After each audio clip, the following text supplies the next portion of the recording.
Marvin Chamberlain, who will be showing me some photographs, and we'll be going through them and identifying what they are and who's in them and so on. So we'll get started right now. I guess I don't have to keep looking at the stupid camera. Okay, what do you got, Mr. Chamberlain? Well, I got there about February 1st, 53, and we went into a staging area 20 miles back the line. And if I keep talking about the line, I'm talking about the 38th parallel. And they had tents set up. It was the middle of winter. Their winters are nasty, by the way. And so some of these first pictures, it's going to show you some tents. Okay, so this is staging area. Yeah. Well, it's a training area 20 miles back of where they're fighting on line. And like I say, I got there about February 1st, and for probably a month and a half, probably 6 weeks, I got more training there than I ever got in Fort Dix. We rushed and flopped from dawn to dawn, or from dawn to dark for about 6 weeks. So it would be veterans of combat there who are actually instructing you, guys that really know. Yeah, sure. Okay. Old hands, or whatever you want to call them. Oh yeah. Okay, so that's training area 20 miles behind the 38th parallel. Yeah. Okay. Could you tell me approximately the date of the photograph? I mean, maybe the month. Oh yeah, this would be February, or well, let's see, there ain't no snow on this one, so this is after it thawed. So this would be maybe the end of March. Some of these has got snow, so. And what would the year be? Oh, this is all 53. 1953. I got there in February 53. Oh, okay. And well, no, it goes over into 54. I left March of 54. I was there 13 months. This is. So you were there after the whatever you call it, the ceasefire or whatever. I was there when they done a ceasefire. Yeah. Okay. I guess that was about July 27th. I heard. These are some of the boys that was training over there. I don't know none of their names. Okay.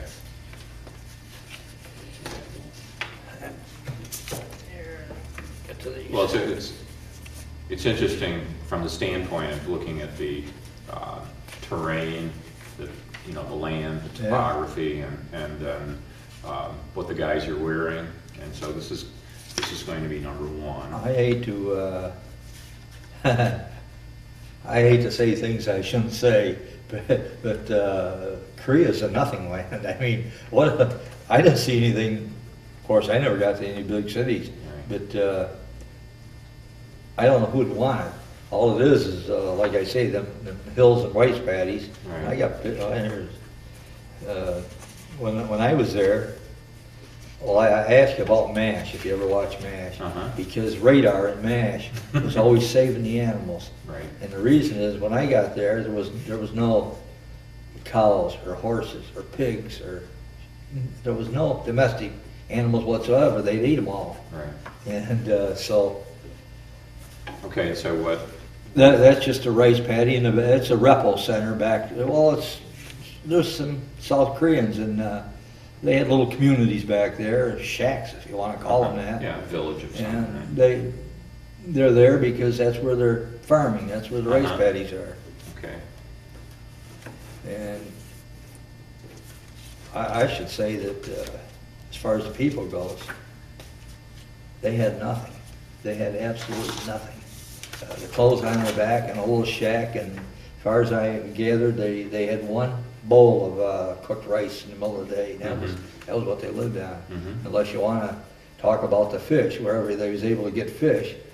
Of course, they had no refrigeration or nothing. They dried the fish in the sun, and I don't know how long they kept it, but you could smell it a mile away, you know. And they had little rotten fish, I call it, with their rice. That was it. So. Let's see. Like I say, this is. It looks like Korea. This might have been the rifle range in Tokyo before we went to Korea. I can't remember. Okay. So this is number 3. And all right, we're gonna guess that it's the rifle range? Probably because they haven't got their fatigues on. That's probably Tokyo at the rifle range. Okay. They issued us rifles in Tokyo, and we had to go down to the qualified rifle range. Uh-huh. You don't know either of the fellows in the picture? No, I don't. I remember their faces, but I can't put a name to them. Okay. That's true about all these pictures. And this would be, what, maybe February '53 or? After a thought, because there's no snow on the ground. Okay.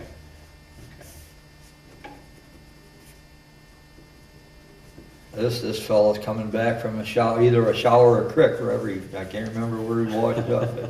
Okay,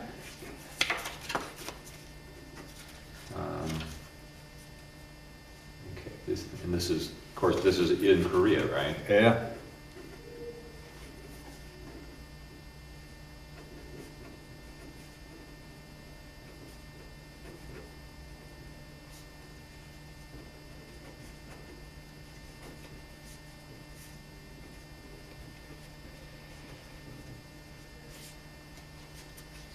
This is our training area when we got there. Okay, that's that area Later we on in started the out spring with. after the thaw. Uh-huh. Any of these pictures I got snow on is I've taken when I first got there. Okay, so this is the training area behind the line. Yeah, right. Interesting. The fellow sitting on the drum is a black man. The Army wasn't integrated until, what, 1947 maybe? I guess that's when Truman was president when that happened. Were the units that you were in integrated? I mean, pretty much? If integrated means they have diverse Black guys and nationalities. white guys You're and absolutely everybody else right. fighting together. When I finally got assigned to a squad on line, there was only your squads are 9 men. They had 9-man squads, and there was only 2 of us that were. Well, the only way I know how to say it is white. Yeah, Anglos, right. Yeah, White. there was blacks, there was Puerto Ricans, we had a couple Indians. Interesting. Well, I've noticed in some of the pictures. Oh, yeah. It looked like a pretty Oh, diverse yeah, group. yeah. Huh. Because when I first got assigned to the first place there, when we went in, I got assigned to the only other white man in my squad, who was an AR man, Browning automatic rifleman. So I became his assistant. I was assistant AR man. Loader. Yeah, So you don't know this fellow, really? No, don't know his name. Actually, that's a pretty nice photograph. All these pictures were taken with a $2.50 camera, a little brownie they had at that time. I've learned one thing over the years. It's not the camera, it's who's looking through it. That's what's important. Oh, that's a great photograph. Well, some of these I catch, I just catch them walking here, I don't know, something comes up and I take their picture, there's Right. it. Uh-huh. Okay. And this is the same training area. Yeah.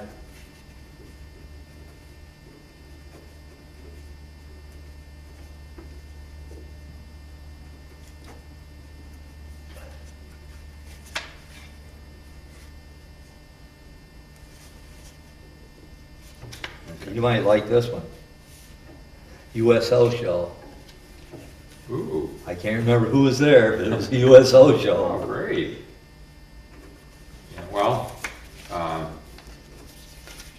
was never there, but I certainly heard of Bob Hope and the USO shows. I Well, know the they US always had the pretty girls, you know. Right. And so was this at the training area? No, I think it was further back than that. Okay. Later on, I could, Yeah, it would have some to of be. these pictures I was able to take because I wasn't know they're that long when I got into communications. I got into company communications, which allowed me to get in a Jeep and go back to the rear. Mm-hmm. I could go 20 miles to the rear to pick up batteries or anything you needed for the communication system. Uh-huh. So it's not easy to tell when this was. Well, it would be the summer of '53. Right, okay, summer. That's what I mean, it looked like guys were wearing just shirts. Oh yeah, it was a good day. Oh, I don't have a picture of the Hannibal. I went over on the Hannibal and come back on the black. there's a black I come back Oh. on. Uh-huh. Oh. Okay, so this is the ship that transported you, took you over. Took us back. Took us back. I come back on the black. So where would that be anchored, that ship? Probably in San Francisco. I come under the Okay. San Francisco, I come under the Golden Gate Bridge, took a picture of it, so I don't know who's got that picture. Uh-huh. And I had more excitement after I got home than I probably had over there because they put 12 of us on a little 2-engine Mohawk, I think it was, to bring us back to New York State. Slowhawk, right? Yeah, 36 of us in this little thing. Now, when I'm a passenger in a car, I go to sleep easy, but when I'm on a train or a plane, I go to sleep just like that. I get a seat up front where I can watch the engine, and the hum of the engine puts me right to sleep. Probably before we take off, I'm half asleep. So anyhow, we're coming home, see, and two of us get on this little 2-engine job coming back to the United States. We come over the Rockies. Well, last thing I know, somebody's shaking the hell out of me.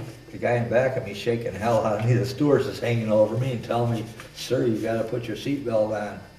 And I'm trying to get awake, and the guy back of me is swearing at me, and I said, "What's the matter? What? I didn't do nothing to you. What's the matter with you?" He says, "Look out your window." And I look out the window, and I said, "What am I looking for?" He says, "Look at your engine. We're 8 foot off the runway, and the engine's just like that." He said, "Midway over the Rockies, our engine went out. We didn't know whether it was going to live or die. You slept the whole goddamn way," he said. Good Lord. So we held over 2 days in Denver, Colorado, and then they sent another plane. They told us our engine was beyond repair. When would you have returned to San Francisco? Approximately. Right around, probably a week after my birthday, the last part of March. So that's 54? Yeah. Okay. Okay, and then this is the...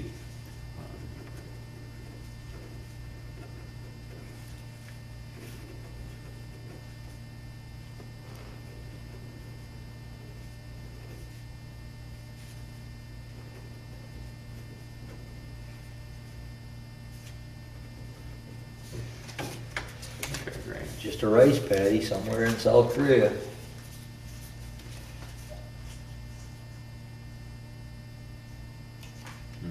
Oh, this one's got letters. I didn't even, let's see.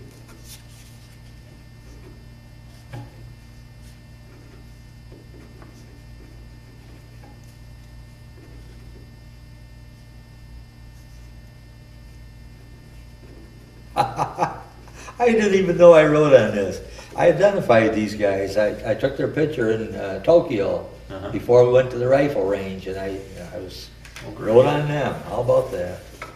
Do you know what that Tower is? Yeah, is that a...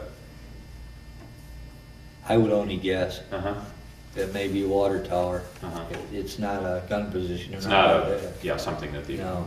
the Army would have set up. Okay. All right, so now This one's photograph. got names.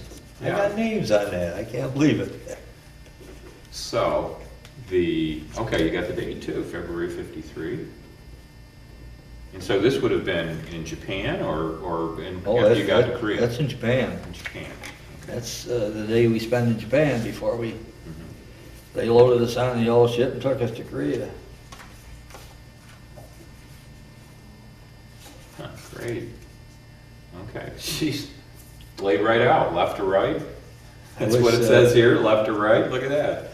I wish I had wrote on all of them. Okay. But I never knew this day was going to come, right? These been laying in my cupboard for years. And nobody seemed interested.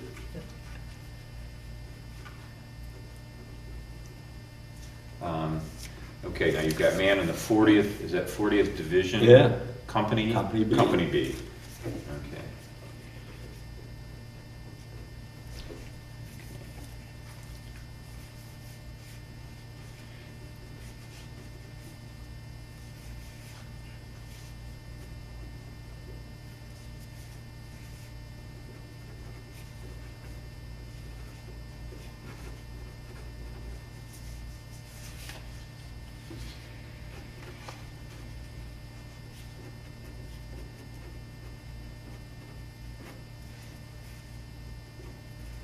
So you never know. You've got this guy's from North Dakota. There might be somebody from North Dakota looking for a lost relative who might go through photographs like these. I mean, these will eventually, they won't leave them as photographs like that. I suspect that they'll be put onto some kind of a computer disk or something so that you can sit down at a screen and look at them. Huh. Someone may find a great-grandfather or something someday from your picture.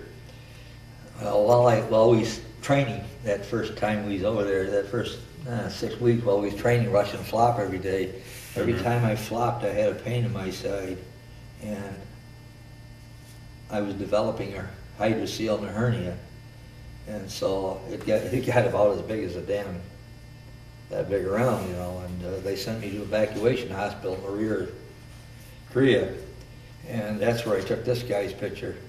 And I can't remember what he was in there for, but this guy, this wasn't a war wound, that was a hernia. He just had a hernia operation. Can you spell that last guy? That must be his last name. Number 3? 4. Hutchings. Hutchings, sorry. My spelling's terrible. I know it's Hutchings, but whether I spell it right or not, I don't know. No, I don't see so well sometime anymore. I think I need new specs. Okay, so we've moved on to number 11. That's a hospital in the rear somewhere. I used to know the Okay. name of the hospital, but I forgot it now.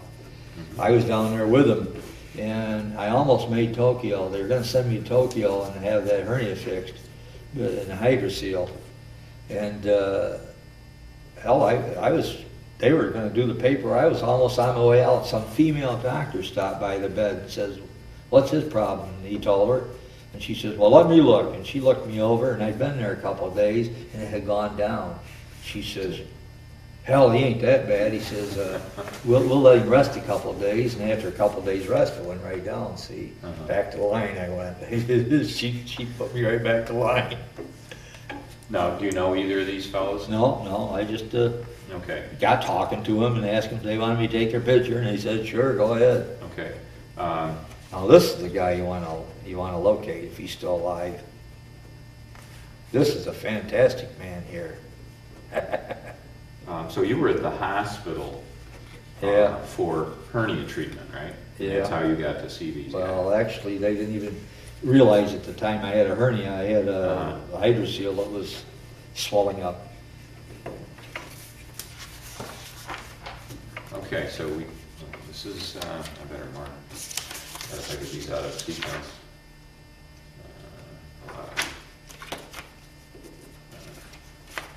Okay. now- I don't know this man's name, but you should know his name. You should find out his name because he was amazing. He's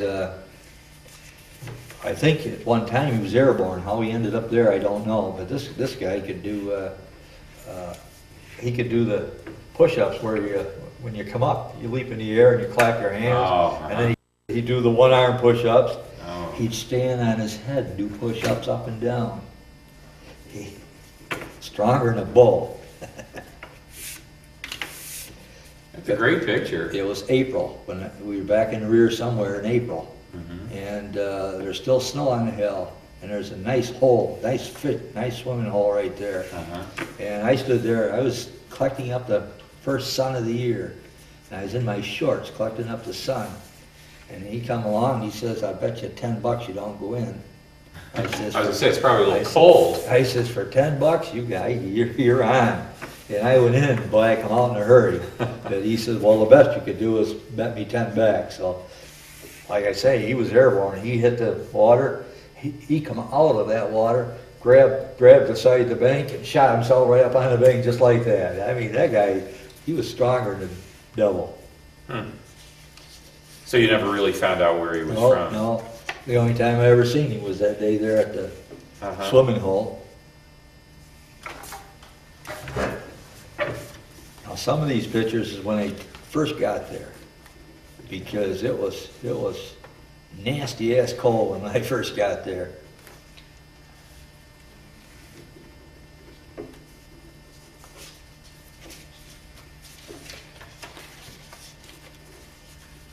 I know these were taken in February of '53. Ooh. Okay, so let's take this. You know, one of the problems with being a photographer like you were, there are never any pictures of the photographer. Oh, there was 2 or 3, but my kids grabbed them right up. Yeah, I would think that they would. Okay, so can you guess where this was? It was the first area we went into. Okay, It was the training area we went into. So this is February. Yeah, I About know that's 53. February, yeah. Okay, and the person you don't know? No. I've got one here in my hand, I know. Okay. Okay, and then 14, this will be the same thing.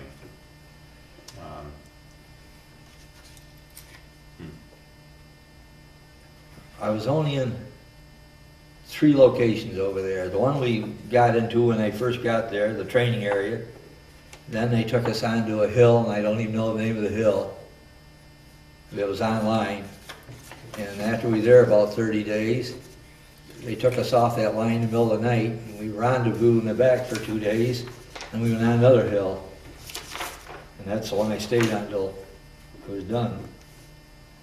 This is Trinka. Gung Ho.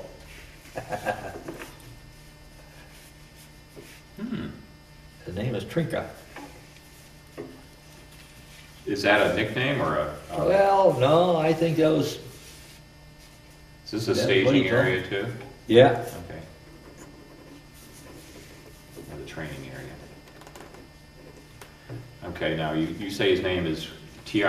I wouldn't know how to spell it. I Uh-huh. just can. Trinka is the closest I come to it. Now, was he a Japanese American or? No, he was. I guess he can't talk because the helmet's over his eyes. Well, he had a good. He was kind of dark skinned, but Uh-huh. he was not He wasn't any nationality I recognize other. right. It didn't You seem know, like he was he just Japanese wasn't. or Chinese. You're light skinned, and Yeah. he was darker skinned. Uh-huh. As far as language and everything, as far as I know, he was an American. You know, Mhm. just. Yeah, it's a good photo of the tents and also the gear too. I don't know this man, but I know what happened to him. And this would be maybe February or After short sleeves. it warmed up. After Yeah. it warmed up, Uh-huh. might have been on in almost into June. Okay, so this is 15. You know, it's within the first 2 months if you got them tents in the background. For the Right. first 2 months, we were where they had tents. Right. Then we were in holes in the ground. Right. And then we were in bunkers. I don't know this man's name, but he was helping with ammunition one day, carrying boxes of ammunition. They were white phosphorus. Uh-huh. And one rolled out of the box he was carrying, and the pin fell out. Oh. And of course, he screamed and hit the ground, but it was about too late. He got white phosphorus in his face. And I mean, little tiny stuff, finer than shot. No, this was a grenade, right? They're called white phosphorus grenades. They're Right. nasty. Right. They burn, Right. and they keep on burning. Right. And this guy got pot marked in his face. He had glasses on, which saved his eyes, but he got several burns on his face, and he was smoldering. There was a 55-gallon drum of water close by one of the tents, and he stuck his head in the barrel and almost drowned himself trying to put the fire out. But you can't put white phosphorus out; it just keeps burning. And he was screaming. They hauled him away in a medevac or whatever you want to call it, and he was gone about 3 weeks, and back he come. Really? He wasn't hurt that bad, but I mean, Yeah. boy, His I face felt was- sorry for him. But he had a few marks that's going to carry him the rest of his life.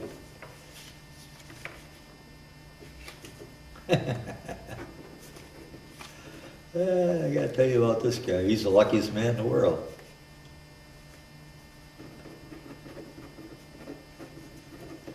Okay, and that was still at training area. And,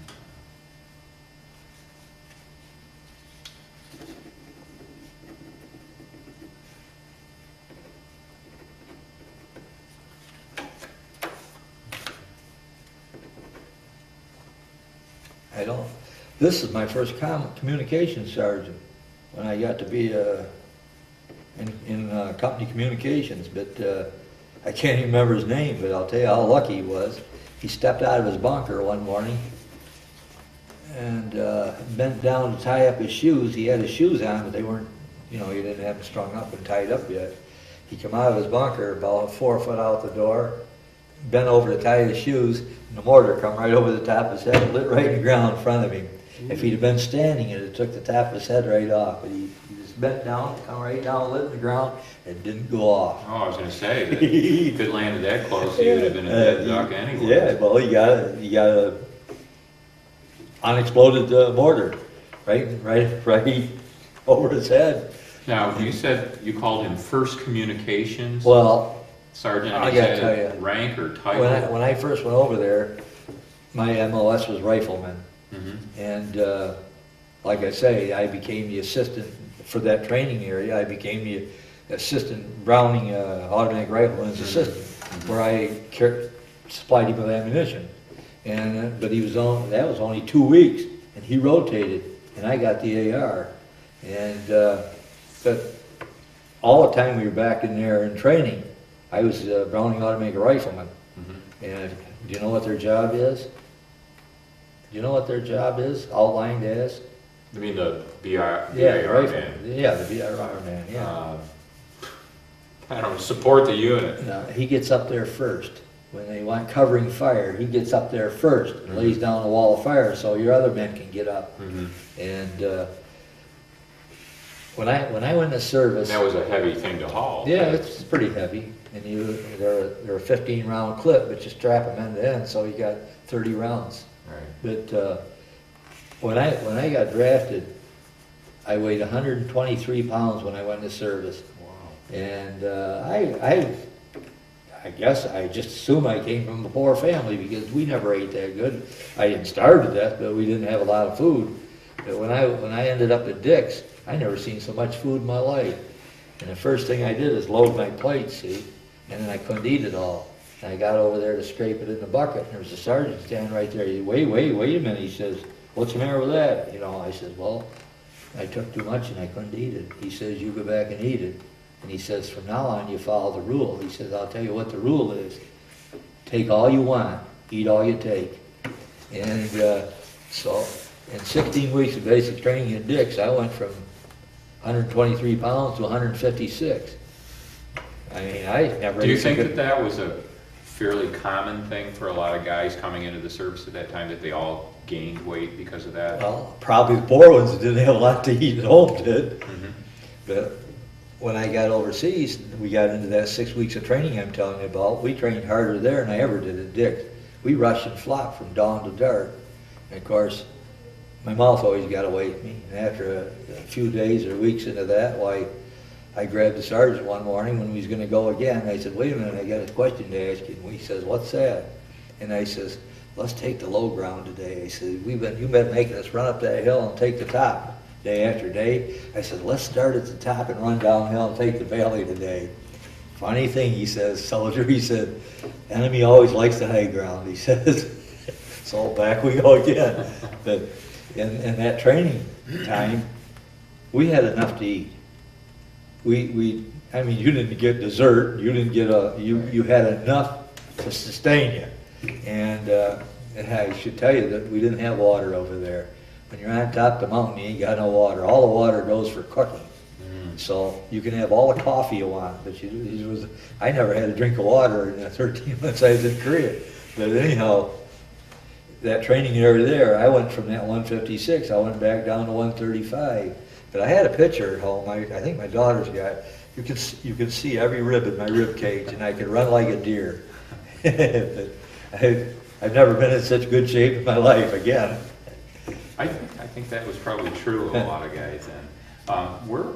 When and where would you say for this photo? Well, it had to be into June. Okay. Even though he's dressed like he is, I know it was warmer when this happened. Well, now he's at the front line now. I mean, this looks like a. Oh yeah. This is not in the training area. Right. This is probably the first hill we was on. So let's see, February, March. April, we went on the first hill, April, May. Probably April and May, this might have been May. Mhm. I'm sure it was the first hill, because he rotated while he was on the first hill. And an Italian boy from Syracuse got his job. What would the gear be? I mean, can you recognize the packets or the bundles? I mean, are they tarps or sleeping bag? Are you going to have sleeping bags? I guess? I see his his mess gear there, and everything I see lined up over here has to do with being in communications. There's your your wire that you string out on the mountain for your communication, your phone wire. Okay. This comes on these, and I have no doubt that that boxes has got stuff for it has to do with switchboard. And, Okay, communication yeah, equipment. communication equipment as well. Yeah, sure. So some of the communication was done by talking over a line and a wire. Oh yeah, you got your. At the time they had a PRC-6. It's a handheld. You've seen war movies where they got this. Walkie-talkies, Yeah. as they used to call them. They're good for about a mile Mhm. on flat land too. Nothing up and downhill, flat land. They're good for a mile. Then you got your radios that you have to synchronize. Mhm. You've seen them, wall radios or whatever. Yeah, they're wireless, right? Yeah, they're good for 15 or 20 miles with no trouble. But that's usually flat land too. Mhm. And wiring in them days, your phone wires in them days was simple. Just two. They didn't have no ground wires, just two wires. Mhm. Yeah. Anyhow, we in that training area I was telling you about, where we were training all them days. Well, I dug a lot of foxholes, and my first sergeant in that I was attached to, I was third platoon, and my first sergeant, he didn't like anybody. He sure didn't like me. He had me digging a lot of latrines, and he'd stand me up, call me a smart mouth, and tell me, every time we go to a new area, your first job is to dig a latrine, he'd tell me. And he says, they're 2 foot wide and 6 foot long. And I told you I got a smart mouth, and I giggled and said, you forgot to tell me how deep. He said, dig till you hit water, you son of a bitch. and him and I weren't getting along at all. In fact, he's the same one that a colored guy came into the tent where I was in. I was in the tent for something. It was his tent. And a colored guy came in for something, and they got arguing. I wasn't paying that much attention till I seen they was face to face, and they was screaming at each other. And the first sergeant was a big man, and he had screamed something to the colored guy. The colored guy didn't. He lost it, is what he did.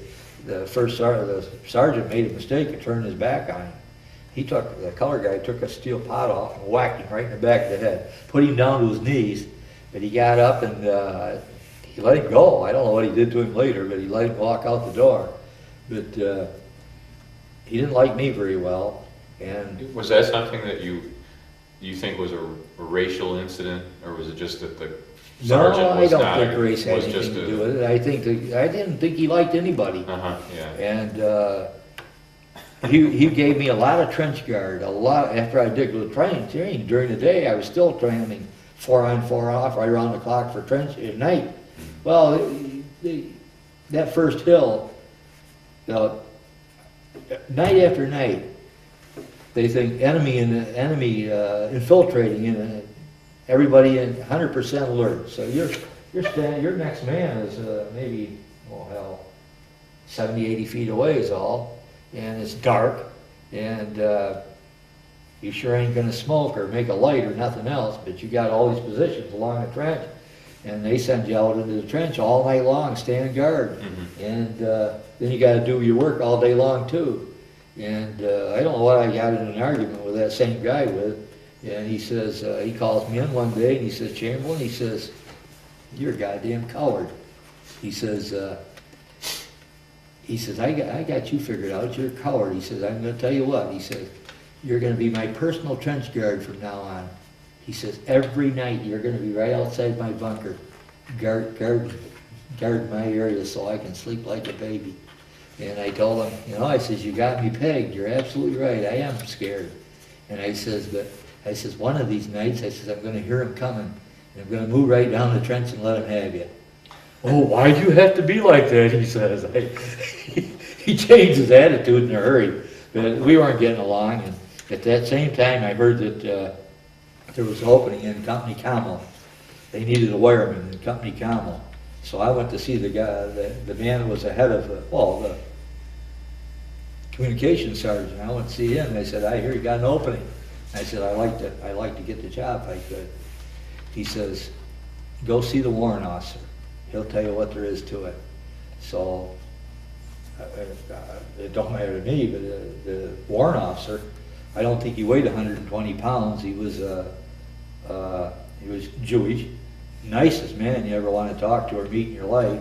And he says, why do you want the job? I said, well, if you want the truth, I says, I don't like serving under the sergeant I'm serving under. I said, but and on the other hand, I would still like to try this job.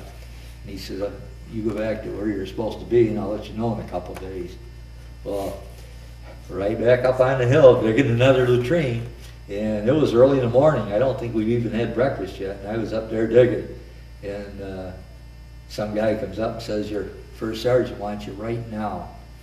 I went down and reported, and he says, Chamberlain, you son of a bitch, I don't know who you talked to or how the hell you swung it, but he says, you're in Company Camel. He says, get your stuff out of your tent and report to the so-and-so right now. So, now you said company what? Company communications. It's, I see. Your radio, switchboard radio, wireman, field wireman.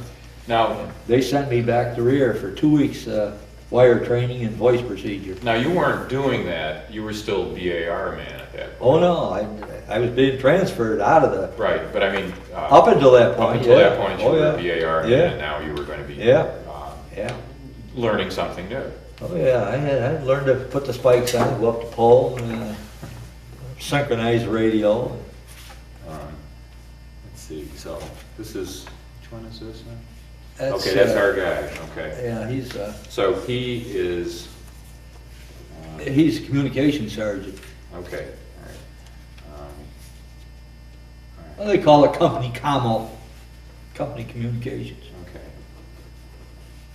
Company Camel. Communication, Uh-huh. yeah, you know. Okay. No, I think they like to get this kind of. You should have seen some of the switchboards I had to operate. Do you know what a cell is? Do you know what a switchboard cell is? I could kind of guess. You got a little plastic outfit here, and it's got little filaments in there, Uh-huh. about 5 of them, and you got a place you can plug in, well, wire in, Mhm. and you want communication with somebody a mile away, you hook this wire up there, but there's no phone. It lights up when somebody calls you. It lights up. You got to stand there and watch it, and it lights up. And then you plug in and you answer it. You hook him up with whoever else he wants to be hooked up with. And they put me on a roadblock one night with this damn thing, and what? All night long, I'm watching. I'm in a little tiny. It looks like an outhouse. I'm in there with this thing, and you got to watch it. You got to stay awake. And So the only sign of a call is the light comes on. yeah, well, I thought I was a little bit smarter than that, so I got myself a battery and another phone, and I hooked it up on a series to a telephone that would ring. Mm-hmm. And see, that way if I fell asleep and it rings, it's going to wake me up. I'll see the one that's light up. But the only pitfall is that it's hooked up in a series, and when one calls, they all light up. Mm-hmm. Everybody gets the call, but you got to cut them off in a hurry just to answer the one that's. But at least it kept me alive and out of trouble. GI ingenuity. But then they went to a better switchboard that was a lot better.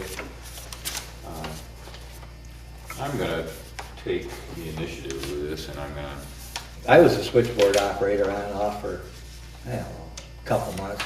They'd have us, well, there was 3 of us, which means you're on 4 hours, they're off 8. And later on, when we wanted to cheat, we'd run 8 hours and give the 3rd man a chance to get away. You know how I'm going to say it? You don't run past your time. right. You'd cover for him, and then he'd cover for you. Worked out good. The decent thing you do for a fellow in arms. But later on, I don't know how I got selected, but later on, the other 2 guys, there was 3 of us underneath this communications sergeant. He didn't have to work. He just got the orders and relayed them to us. But there was 3 of us that was doing the switchboard and the wiring. But later on, I don't know how they singled me out, but they gave the other 2 guys the switchboard, and I got all the wiring. I was responsible for all the wiring in the whole company area. If the mortar knocked out a wire, I got to replace it. If somebody didn't like where it was, wanted me to rerun it, I had to do it. So you were learning something new that you had never done before when you were a civilian, say. Well, yeah, but it was wiring ain't that complicated. If a wire gets knocked out, you just track it back and track it this way and track it that, and just replace it. It's pretty simple. Well, let's go ahead and go to the next one. Good. Oh, those are all done? Yeah, those are done. We got quite a few to finish still. This is a cutie. This is the last line I was on. And as you can see, they're always higher than we are.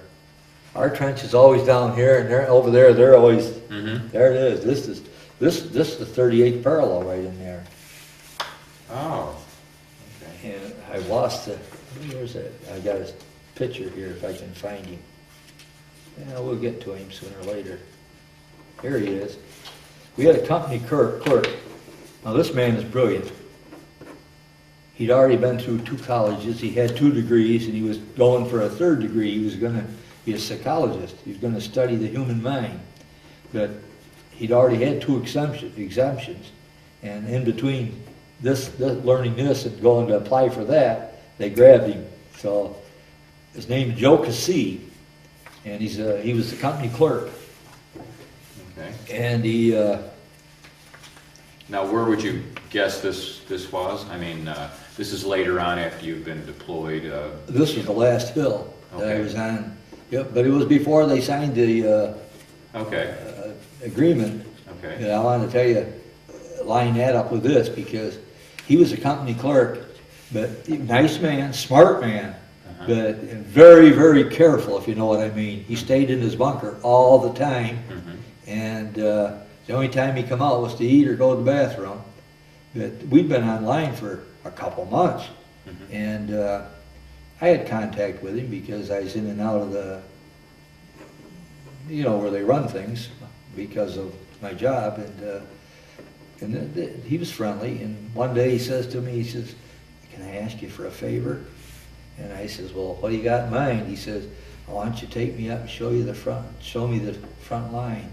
And which he carefully avoided. He was a couple 100 yards below the hilltop, and he had never looked off the other side. Right. So I said, I laughed, and I told him, yeah. So I'm walking up, and he's all bent over. The trench is only about this high, and he's all bent over up there. And he gets up to the front line, and he peeks up over the line, and this other picture is what he's seen. Oh, okay. This is what he's looking at. Oh, great. And okay. he says, "Oh my God," he says. One look's all he wanted, and the way he went, that was it. So what he saw was the view of picture 18. Yeah, he saw the other side of the 38th parallel. Okay. All right. Oh, that's great. I mean, we put these 2 together. Yeah. Okay. Good. What's that big roll of stuff, would you say? Hey, sure looks like toilet paper to me, don't it? I was wondering. Probably the most important item on the front after bullets and food, huh? Well, I'll tell What you would be in these big sacks? Potatoes or something like that, or? Oh, looks like sandbags to me. Oh, okay. All your bunkers are made of sandbags. Okay, so that's just the front of the bunker. Okay. Yeah.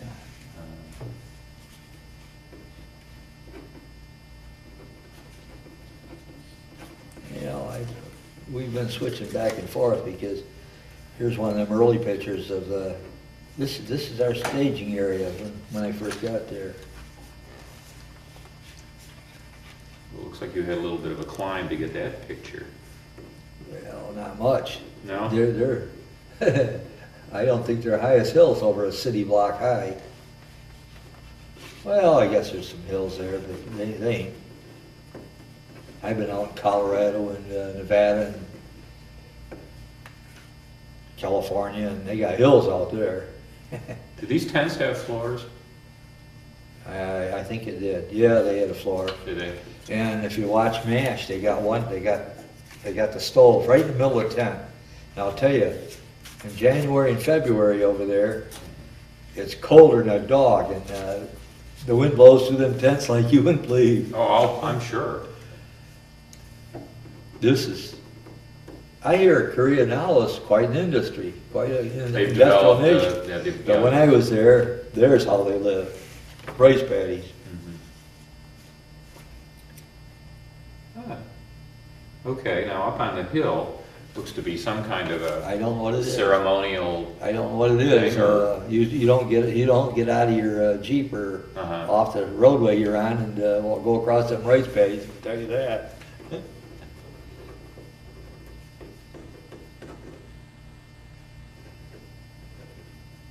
You know, I think back on it, they were a good bunch of guys over there. They were a really good bunch of guys.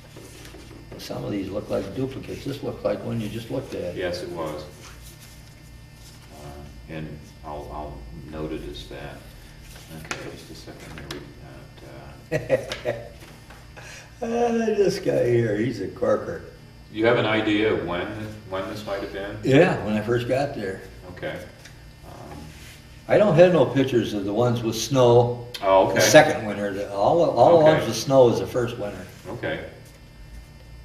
I guess I petered out on taking the pictures toward the end.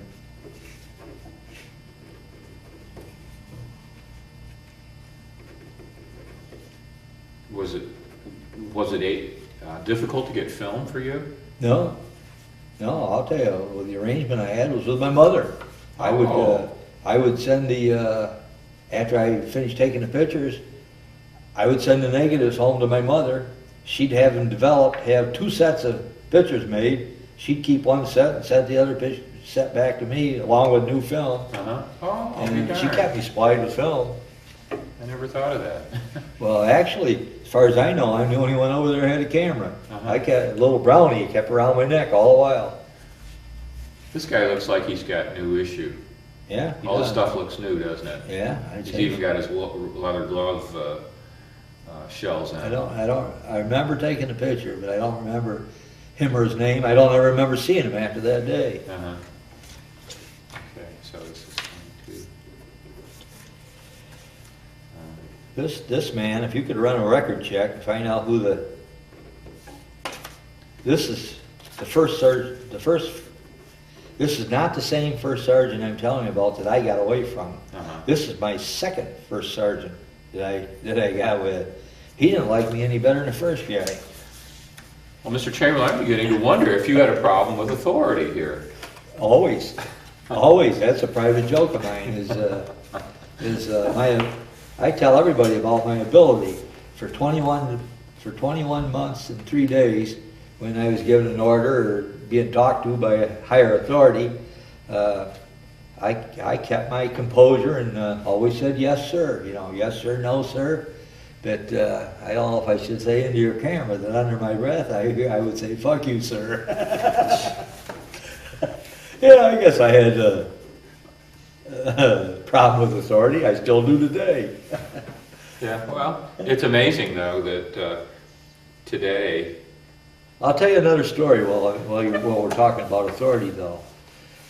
All the while you're training at Fort Dix, you've seen films where a sergeant or somebody in authority puts their face right up next to yours and screams right in your face. Well, while I was at Dix in the training, overseas when I was training, things changed from peacetime training to wartime training. All these guys that train you at Dix, you got to listen. You've got to listen to them. You got to pay attention, or you're going to pay the price. But when you're in a war zone, they're at Dix. They're the enemy. Whether you see it that way or not, the guys that training you, they're the enemy.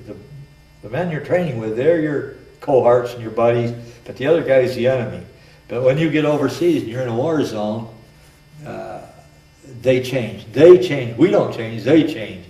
Butter would melt right in their mouth because they know that you're the ones going to keep them alive. Do you understand that? Oh, yeah, of course. Sure. Yeah, their whole attitude changes. Right. Most of the people of it, most of the lieutenants and captains or company commanders, in the time I was online in 2 Hills, you never seen them. They stayed in their bunker all the while. And they sure as hell didn't come out at night. Okay, what's This number guy 23? this guy is amazing. He was the first sergeant. I don't think he was over 5 foot 4 inches tall, all muscle. And if he had what am I saying? What am I gonna say? If he had a pleasant side, I don't think I ever saw it. But you got to respect him because we had a patrol get hit. We had a night patrol get hit, and they were scattered in a minefield down there. Our mines, when they got hit, they just laid down. But they laid down in the middle of the minefield. He went down a path. There's just a little path you can walk down to go to where the listening post was. He went down this path and personally brought every man out. Went right in. Where are you? You know, and went to their voice, got them out, and let them back. He brought every guy out. Okay, can we identify what we're looking at in the picture? He's got a shovel. He's What would he be doing, and where would that be? he's building building a. See the sandbags along here? He's building a trench to. When the lines I was on, they'd been there a long time, and they weren't just individual foxholes. The whole side of a mountain was nothing but a walking trench, and he's working in the trench. So this would have been during the summer, maybe of. Oh yeah, this is the first line too. This is probably May or June, '53. Okay.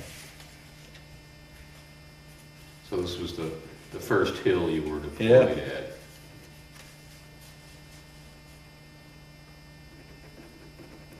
at. I guess I'm not the only one that had a camera over there. Somebody, somewhere in the world's got my picture. Because while I'm taking a picture of these guys, he's taking a picture of me. And I never noticed that before. Okay. So,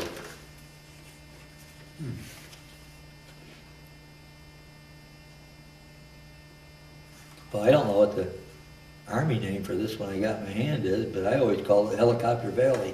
okay, so this is our training area. Yeah, you got that right. Okay. I'm a slow learner, but I catch on. The tents. You weren't in the service? Huh? You weren't in the service? No, I wasn't. Oh, I thought I was talking to the next serviceman. No, I'm somebody who knows an awful lot about it. But, Are we talking historian? Kinda, yeah. Well, that's good. I've taught. That's what I taught in school. History? And it's something that was an interest to me. What kind of history? Well, I was in high school. I mean, so it was sometimes U.S. history, sometimes global. The last 20 years, I was mostly, terrible in history. Mostly like what you would call world history. I'll tell you what they need today in school. It's not history, it's finance, lesson. Everybody alive needs lessons in finances. Well, they need that, and Everybody I know is maxed out their credit cards, and half of them is, going for, yeah, no, it's I think a national problem. We're nationally in debt.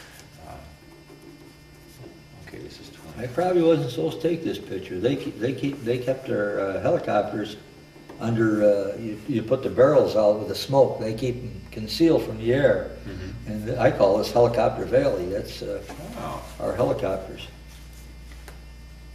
Yeah.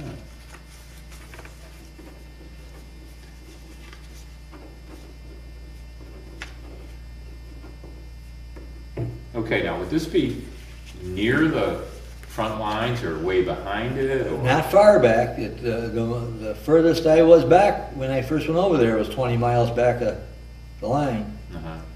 So this is that. I'm sure this is that area, 20 miles back the line. Okay.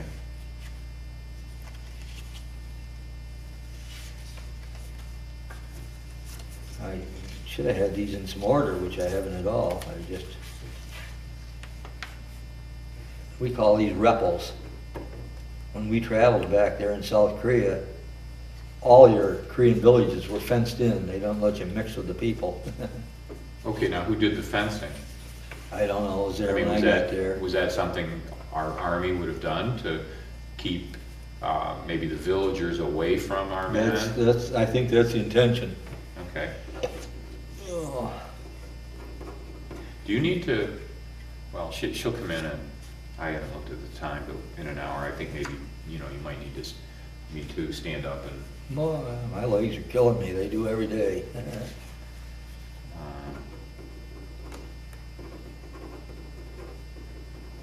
I don't know what happened to this guy. I don't think I ever saw him after I took this picture.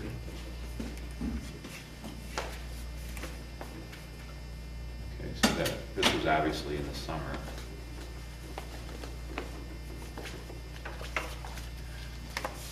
Okay, so we're gonna stop now?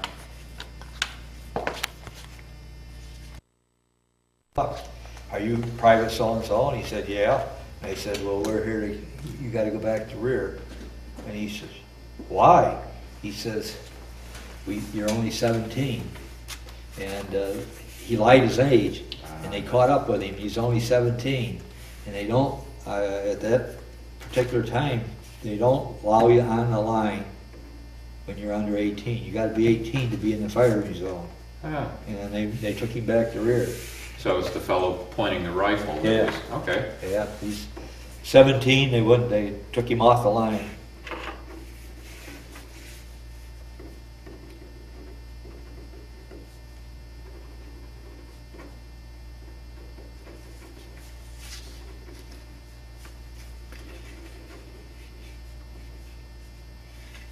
Do you suppose that he lied about his age? I'm sure he did. Uh-huh. I think they accused him of it right there. Uh-huh.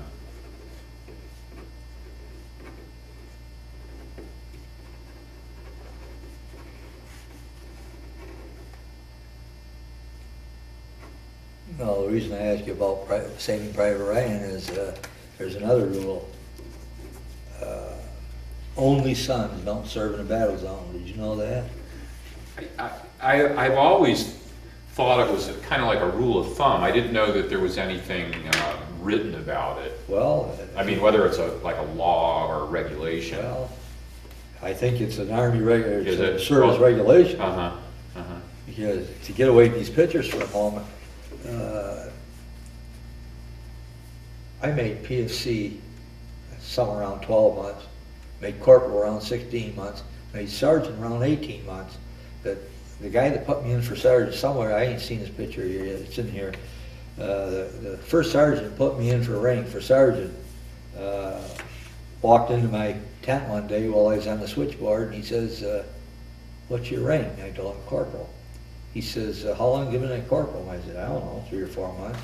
He says, well, I got all these applications for promotions. He says, my job is to send people's name in for promotion. And he said, I've got all these promotions, and he says, no use letting them go to waste. He says, I could put you in for promotion. He said, do you have a high school education? He said, yeah. I said, did you finish 12th grade? I said, yeah. He says, well, then you don't have to take the written test. If you hadn't got a high school diploma, you'd have to take a written test. But he was gone about 3 hours, and he come back and come in the tent, and he says to me, I always like this part. He says, what are you doing here? Yeah, and I said, what the hell's that, a trick question? I says, probably the same thing you are, whatever that is. And he says, that ain't what I mean. He says, I just checked your records. He says, you're an only son. And I still didn't get it. I said, I'm not an only son. I said, I got 2 sisters. He says, you ain't following what I'm telling you. He said, you are the only male in the family. And he says, the Army in its wisdom don't allow only sons to be in the combat zone on the line. He said, it's your job to carry on the family name. He says, you say the word, and I'll have you out of here this afternoon. And I've been there, at least a half a year. Well, I've been there about 8 months. Well, I've been there longer than that, because it was toward the back end of I must have been there about 9-10 months. And I says, well, I can't do that. I says, I wasn't being brave or patriotic or nothing.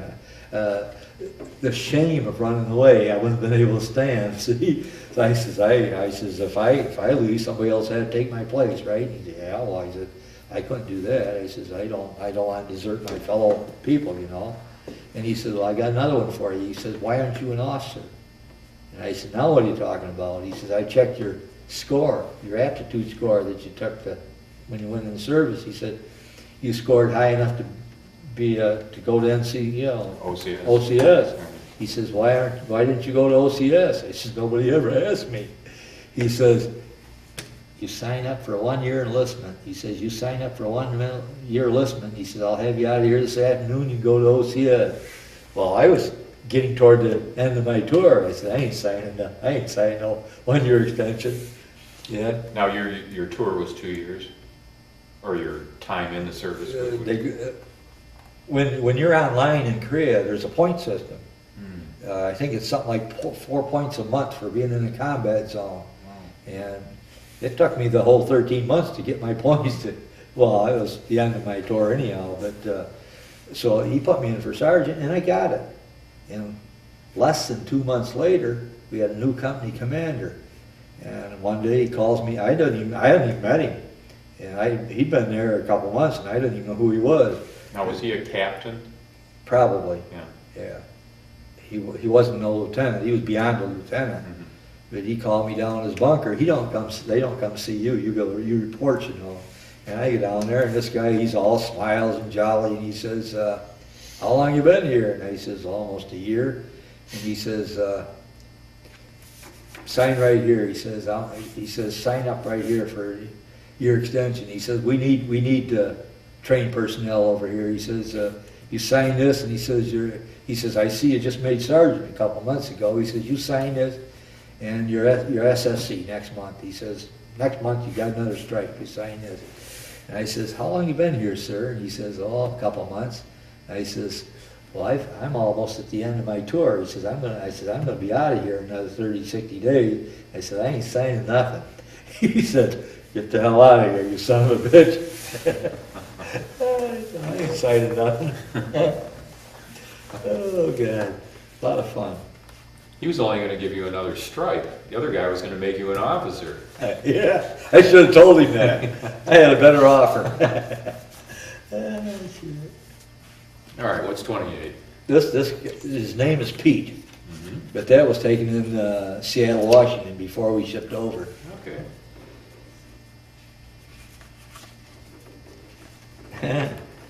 So this would have been like maybe, what, January? January, definitely January. I left for Seattle the day after New Year's, and we shipped out January 21st up there.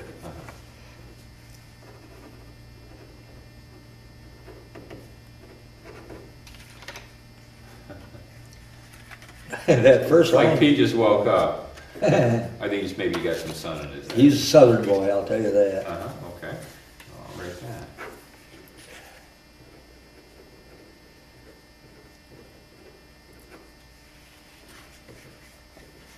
that first line we was on had a little tiny creek trickling down through the center of it. It wasn't an inch high and 2 foot across.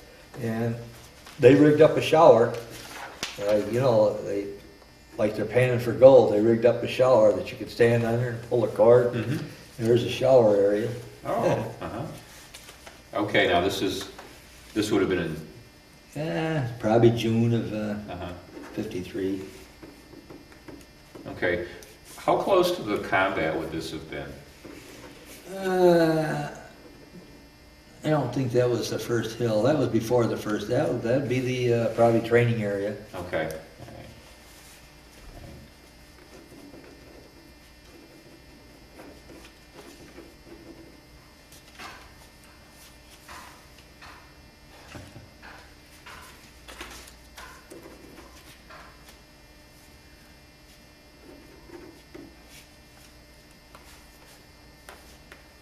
Well, they said this,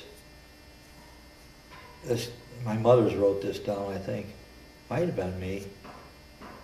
But this is when the picture came back, because I took the picture in January, but by the time she got it developed, sent it back to me, it was February. But this is that same guy, Hutchings, is one of them. Yeah. I took that in Tokyo when we was there. We was only there a day or two. Oh.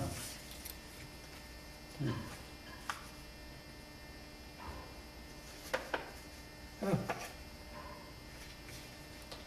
It's interesting what on top of the picture of the globe, looks like it says T-I-N-E, world over. The world over. Huh. Remember that guy you told me had a different uniform than the rest? Yeah, look newer. There he is. I didn't know I had 2 pictures of him. Uh-huh. Yeah, it looks like he just arrived, all his He clothes. probably did. Okay, so this is in Tokyo, Yeah. and this would have been before you went to Before we went to Korea, Korea, so yeah. maybe January or something like It, that. it would be January, yeah. Oh, that's right, Because you we hit Korea February 1st. Okay, now this is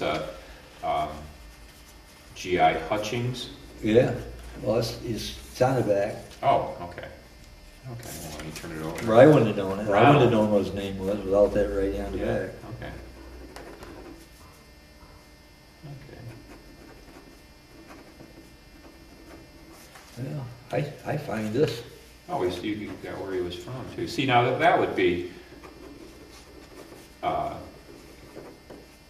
you know, potentially very useful. I mean, as somebody who was looking up a relative or something like that. I mean, now here's a 50 years later, do you Well, think I they'd know. recognize him? Well, people might like to see what great uncle Oh, yeah. Ron yeah. Hutchings looked like or something. Well, I live alone. I've been divorced for 30 years now. My kids are all grown up. Uh-huh. 2 in California, 1 in Florida, they're all scattered. And they've ransacked my house. I don't have no medals at all left. This one takes that, and that one takes the other. They cleaned me right out. Well, you know what that says?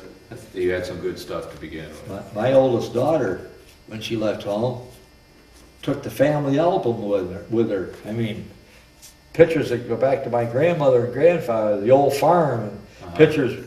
I've always taken pictures all my life, and she took every picture I had with her. I didn't have nothing when she left. I always say I thought she'd have the courtesy to wait till I die before she takes the thing. So you're not too hard on them then? Sounds like to me you kind of let them have what they want. I'm an outcast. I've always been an outcast. No. I look at Korea as the biggest experience in my life. Now, I couldn't afford to take a tour to Korea and take the pictures I took when I was there. There's the way they lived. And Okay. All right, I'm going to call this 32. And, all right, do you have any idea where that might be in relation to where you were fighting? no, I do not. South of whatever hill they had us on the Okay. first time. Uh-huh. So that would be, was that a kind of town, would you say? A little town or village? We call them rebels. Okay. Repel? This is a South Korean farming community.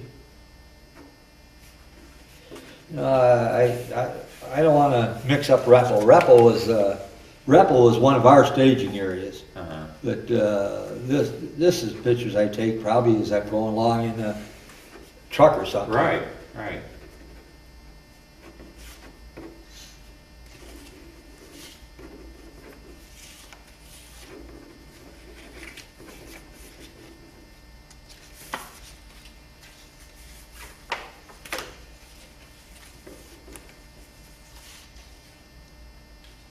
Actually, I'm wondering if this is, yeah, this is, yeah, that's a duplicate. I get a kick out of some of these.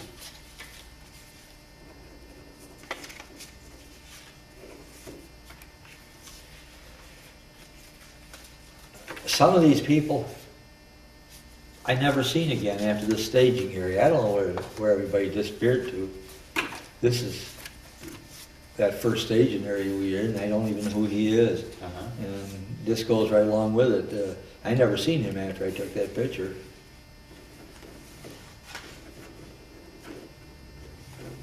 I'm getting to, most of them I told you weren't that interesting. I'm getting to the interesting ones here now. There's a lot of,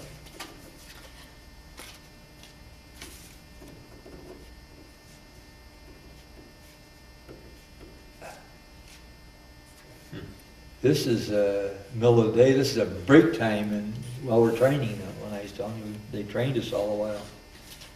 Okay.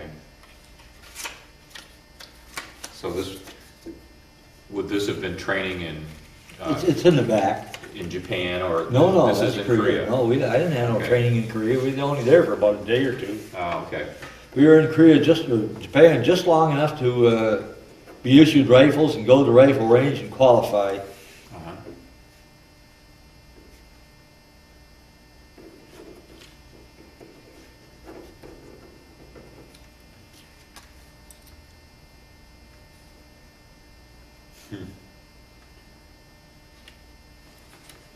Yeah, we got to be dead in the middle of the summer.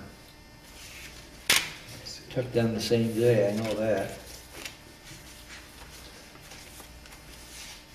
Okay, now what were guys, oh, okay, somebody's eating. I mean, this is a break from the fighting then, right? I mean, We weren't fighting then. We were back in the rear. We were still back in the rear somewhere there. okay. Unless you see trenches and Okay. sandbags and Right, okay.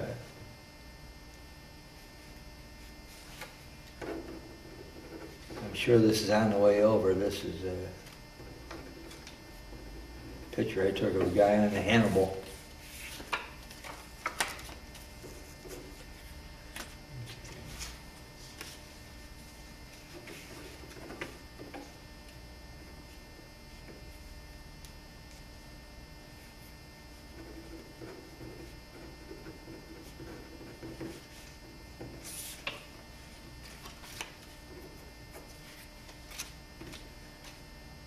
Okay, so this would have been, you said, on the way over. On the way over, that'd be about January 22nd or 3rd, and troop ship to Hannibal. Over on the Hannibal and come back on the Black. That's that first staging area there. Some of the rest of these are. Now, did you say, you sailed in January, you said, right? Yeah.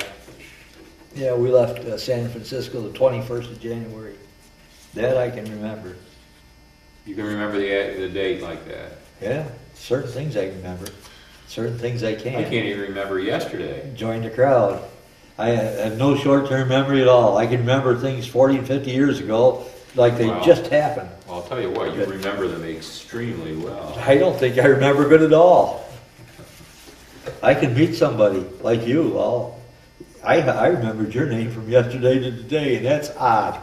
I usually shake hands with somebody, turn around, take 2 steps, and I already forgot his name. I do that too. That's pretty common. Okay, now is this, Took me 3 months to memorize my phone number. I just got a new phone. Second, I'm checking through this. I've had the same license plate for 9 years and I don't know what it is. That I know, because I seem to have bad parking habits. And my phone number, my license plate gets called, so I'm just I checking. see this guy that I told you got hit with white phosphorus. I didn't know I had a second picture of him. I'm sure that's him right there is all. Oh, okay. That was a duplicate. And here's, I think that's Trinka again. And we're in the training area and that's Trinka.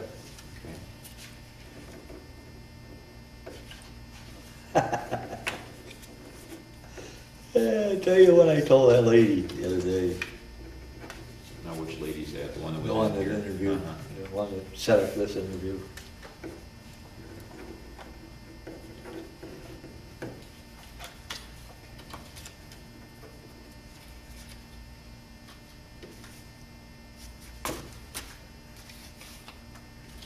Okay, and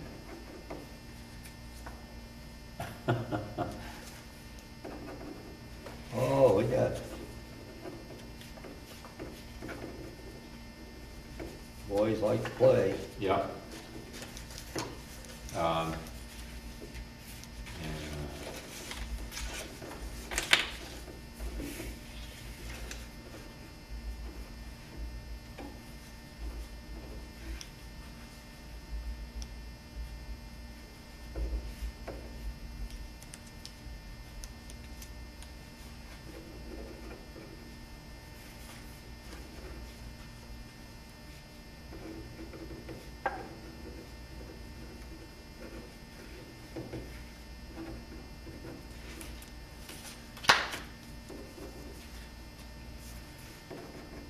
I got a cute story to tell you. Whoever the hell's come and told me one day, they came down from the company commander, they sent me down the hill a ways to pick up a second lieutenant, a replacement that was backpacking in from the rear. Mhm. However they range, I don't know, usually they had a Jeep come right up the backside of the mountain. But this guy was backpacking in, and he was a replacement, and actually there was two of them. And they sent me down to pick up these second Louis to bring them back up. I think it was first and second platoon replacements. And so I get down, there's a trail that comes in from the bottom of the hill. And I get down there, the sun's coming up, and here comes these guys. The one I'm talking about, he didn't weigh 130 pounds, and he had the backpack on, and his sweat's rolling down. And of course, I got a warped personality. I'm watching him come up there, I'm grinning from ear to ear, watching him sweat, you know, and he comes up and the sun's in his eyes, and he looks up at me and he says, "Soldier," he says, "I need to find your company commander." And I says, "Well, that's what they sent me down here for, to take you back up to him." And he looks at me and he says, "Soldier," he says, "don't you salute an officer?" And I tried not to laugh. I told him, "Tomorrow morning, right up on line, I'll give you a big one, sir." And he looked at me like I was the dumbest son of a bitch that ever lived. And I took him to the company commander's office, dropped him off, and I knew he was going to squeal on me that I didn't salute him. And I knew what would happen when he did. On line, you don't wear your bars because you're a target. The sniper wants you.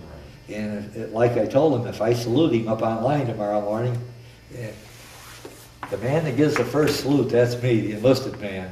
The man that returns the salute is the officer, and he's the one the sniper's going to shoot. So I told him, "I'll give you a big one tomorrow morning right up on the line." And I know he squealed on me. The next day I seen him buttered melt right in his mouth. He didn't have nothing nasty to say either. But I knew he squealed on me, and I knew the company commander told him, "You goddamn fool, you don't do that, you're going to get shot." But well, you had to break in all the new guys. oh yeah. But you never seen him again because those guys stayed in their bunker all the time. Okay, now what would you say that this is a view of? It's an interesting picture with all the Well, fog and it's clouds. looking back, it's looking south. But it's on a 38 parallel.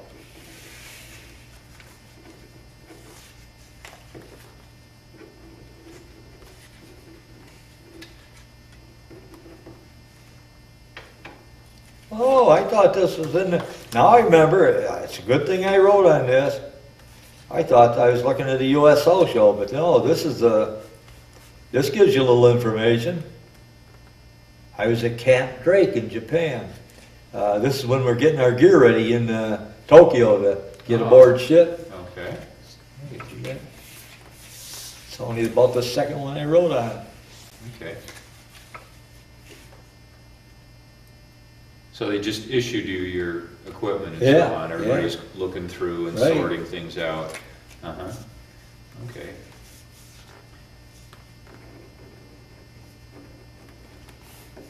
At where? Where would you? Oh, Camp Drake. Yeah.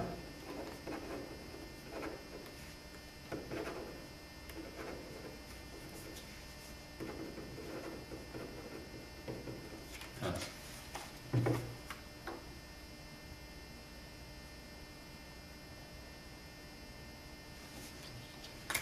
Actually, I number it. You know, it's like, even though I've got bifocals, I have to take them off when I see something up close. This is the first line we were on. The guy on the left is Corporal Bell from Virginia. The other guy is Pettijohn. I don't know where he's from. But they're the other two guys in Company Comma with me Okay. in the beginning. Later on, I was with a couple other guys. So this would be maybe in the spring or something? Maybe. Probably June. Uh-huh. Okay, now, the fellow on the left you think might be who? Corporal Bell. I know it. I remember his name. He's Bell. Okay. And this is Pettijohn. I can't spell it. Okay, well, I'm going to spell it the way you said it.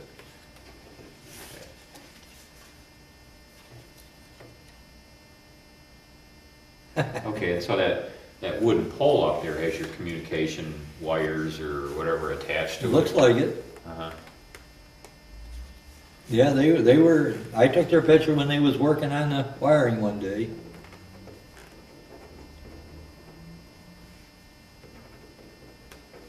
They were both good at their job. Uh-huh. Well, I'll tell you a story about that. The first guy I told you, remember the first communication sergeant I told you the mortar missed him when he bent over to tie his shoes? Mm-hmm. Well, after that, I had a second one. He was an Italian from Syracuse. And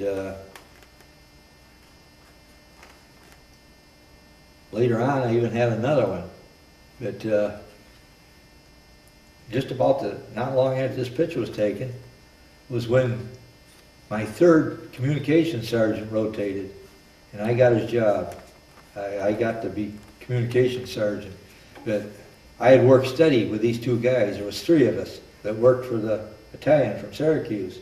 And one day he rotated, and I got his job. I was called up into the company commander's office, told me what my responsibilities were. Actually, they told me, you don't do nothing. Your men work for you. You don't do nothing. You give them the orders, they work for you. Well, I had to go down and tell these guys that they were working for me now.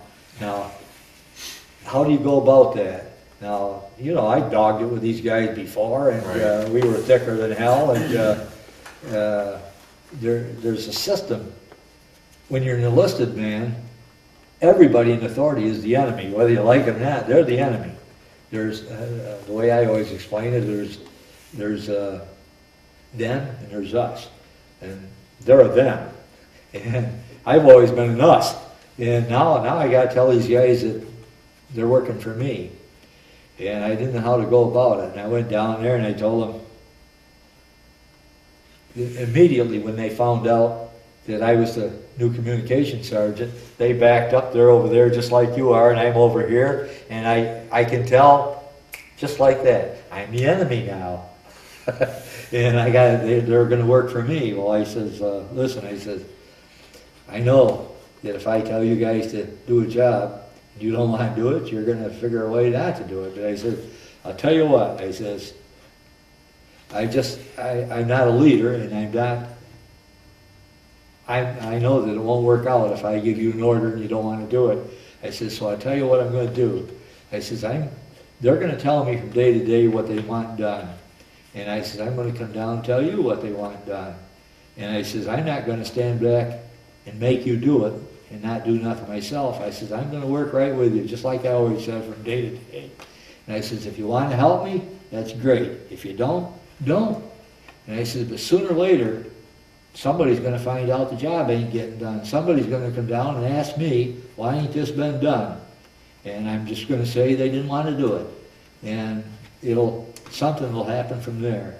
But I says, I think that I'll just work alongside you and see how it works out. I picked up the gear and started down the line. I was looking out the corner of my eye. One guy winks at the other, and they fell right in. They worked harder from that day on than they ever worked before. Yeah, nothing was ever, worked out great for me and for them, I guess. Okay, now wait, okay, this was, They're wiremen. They're primarily wiremen.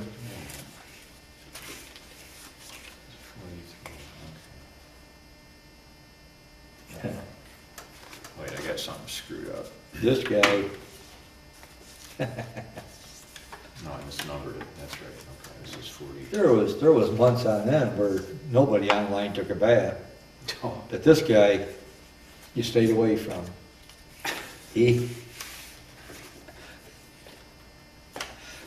We always figured the bath wouldn't do him any good. He just plain stunk. Okay, now this is, I see digging and so on, so this is up at the front. This is that's the backstage area. That wasn't the line, that was the backstage area. I'm gonna call him Old Stinky. That's it.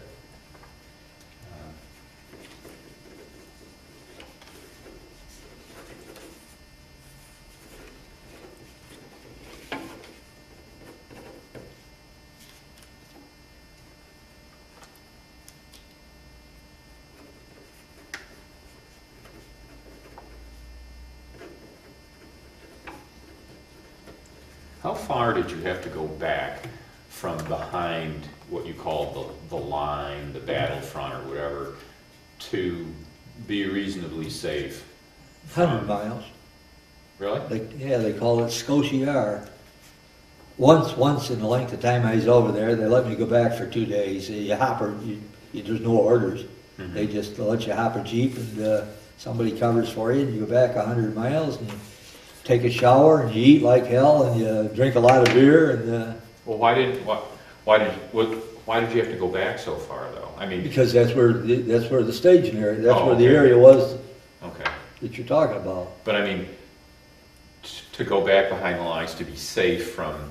Just past attack. wherever the artillery might reach. Okay. I can tell you how far the artillery reaches. Uh-huh. I know it reaches 17 miles. Uh-huh. Because if you want to take a break from these last 3 pictures, I'll tell you that one day we got a conscientious objector in the area. Mm-hmm. They knew in advance he was coming.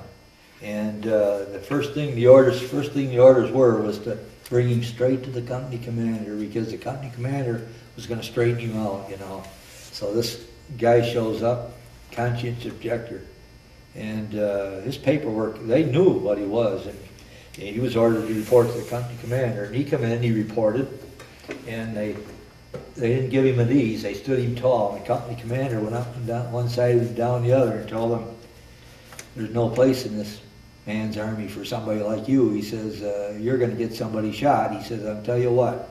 He says, well, he ordered the man to take a rifle, and he refused.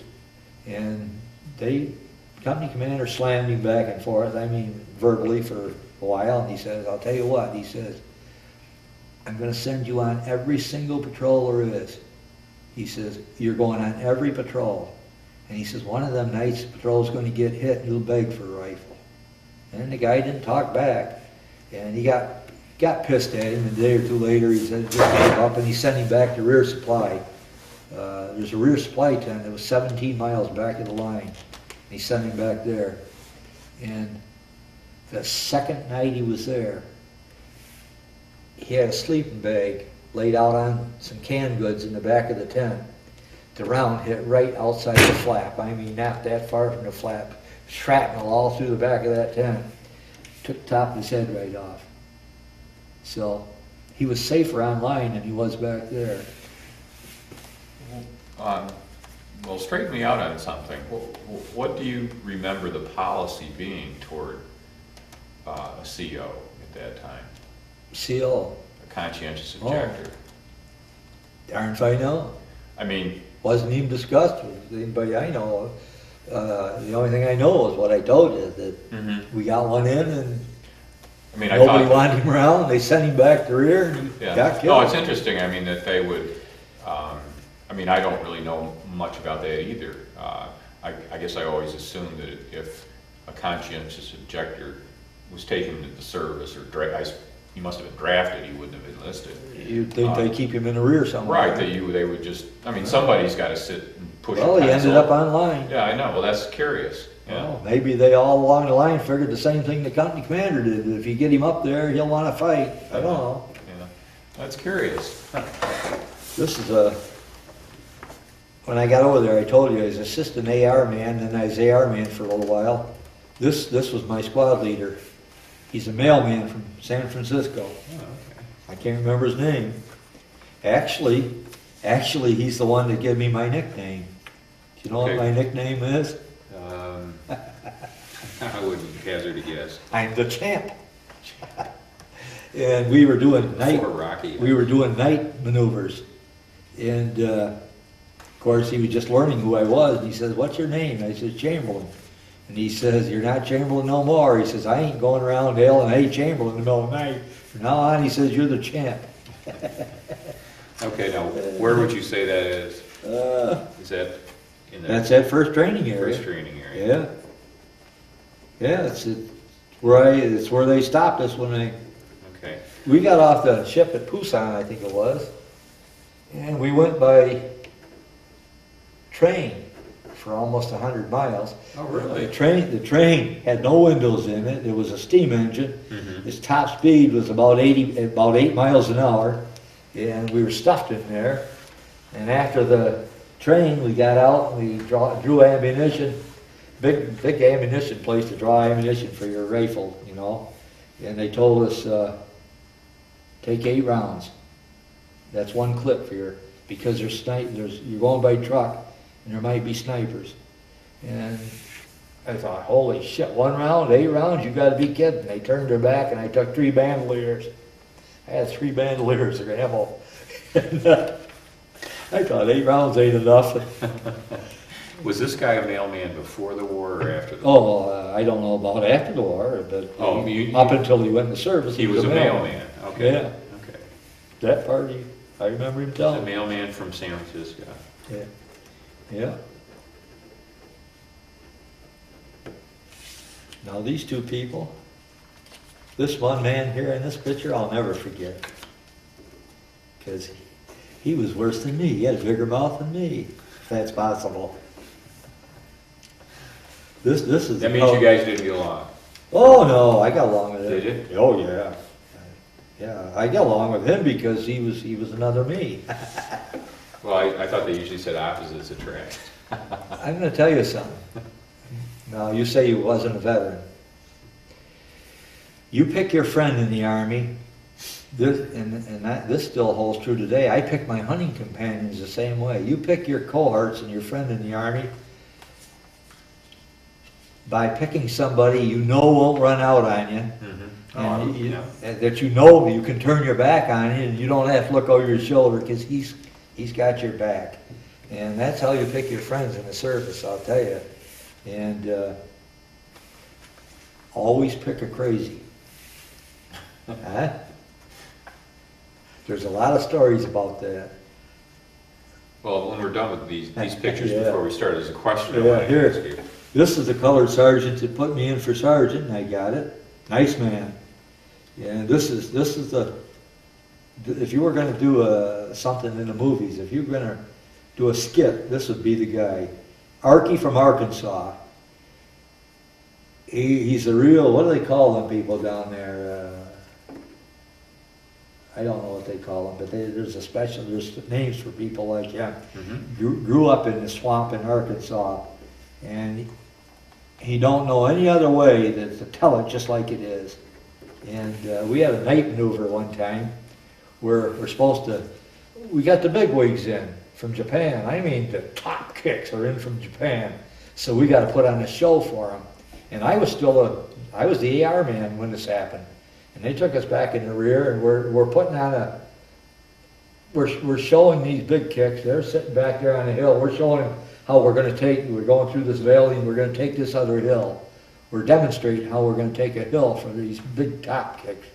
And he's the only light machine gunner in the company. Now he's got a sway back, and he's always got this machine gun. And so I don't know what he did wrong, but the man running the show told us we're going to advance across this valley in diamond formation. Do you know what a diamond formation is? I think so. Well, it's not much bigger than this room, Mm-hmm. but your 9 men are shaped like a diamond. Mm-hmm. But you could put them all almost in this room. And if you're in the valley under the enemy's artillery, you don't go across there in diamond I formation. wouldn't think so. One round gets you off. In the middle, we get Yeah, everybody. that's right. And the Chinese were the best mortarmen in the world. And so we put on this show. And I don't know what the rest of them were doing, but I was in this gully, going up this gully, and there was this tree leaning down from the gully, big tree leaning down there. And so I had that heavy AR. And I'll admit, I didn't want to crawl under that goddamn tree and then have to lift the AR up, have to somehow get to my feet on the other side and lift that AR. So when I got to that tree, I just bellied the AR and I rolled across the tree onto the other side. They were watching me. When the maneuver was over, I got called up before these bigwigs, and they wanted to know why I didn't go under the tree. And I didn't have no excuse. It was just easier to roll over than to go under it. And they informed me that I was dead when I went over the tree instead of under it. But then they collared this guy, Arky, because he was one of the group that was ordered to go through this section in diamond formation. Mm-hmm. And they started questioning about his, he spoke right up, and he was there where the big shots were, and he says, sir, he says, you just killed your men. And they said, what are you talking about? Well, we were ordered to go across there in diamond formation. He says, sir, he says, those Chinese are the best mortarmen in the world. And he says, they can put a mortar in your hip pocket. And when you went across there in diamond formation, he says, you killed them. You killed all your men. Well, how would you do it, son? He says, one at a time, in leaps and bounds. And he was up for rank that month. Didn't get his rank. He mouthed off. The point was that after this was all over and everybody walked away, they all said he was right. Mm-hmm. But he embarrassed the big shots. And the arms cheer quarterbacks. Yeah, he embarrassed them, and Japan. he lost his rank. Okay, I want to get that this. man's name is Arky from, Yeah. I don't know his name. Okay, His now nickname was Arky. Okay, now this black sergeant, he's a first sergeant? He's a first sergeant, yeah, right. Okay. Right. So first sergeant, and you said was he the one that recommended you, or? He's the one that put me in for sergeant when I Okay, made it, uh-huh. yeah. He's the one that also told me that if I signed up for a year's extension, I could be an officer. Oh, okay, that was the first one, okay. Yeah. But the other point that when he come back, I told him, he says, what are you doing here? And I said, well, is that a quick trick question? I said, probably the same thing you are. He said, that ain't what I mean. He said, you're an only son, and the Army don't put only sons in the combat zone. Mm-hmm. He says, I can have you out of here this afternoon. Mm-hmm. But I stayed.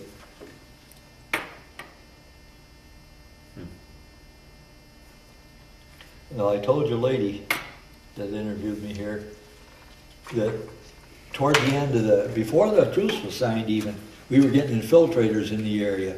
But they didn't come in to hurt anybody. They were hungry. You know, the Chinese had their supply line was so strung out that their people weren't getting fed. And they were sneaking through the lines at night, and they were getting in the chow line in the morning. And if you know anything about Koreans at the time, the South Koreans they were little people. They didn't weigh 115 pounds. And I went to chow one morning, and I had my camera with me, and we had heard that these guys were sneaking in their chow line, and I got within probably here to the wall there, the chow line, and somebody's kind of blocking my view, and I looked up and I walked right into this big guy right here. Walked right into that guy, and I'll tell you, our eyes met.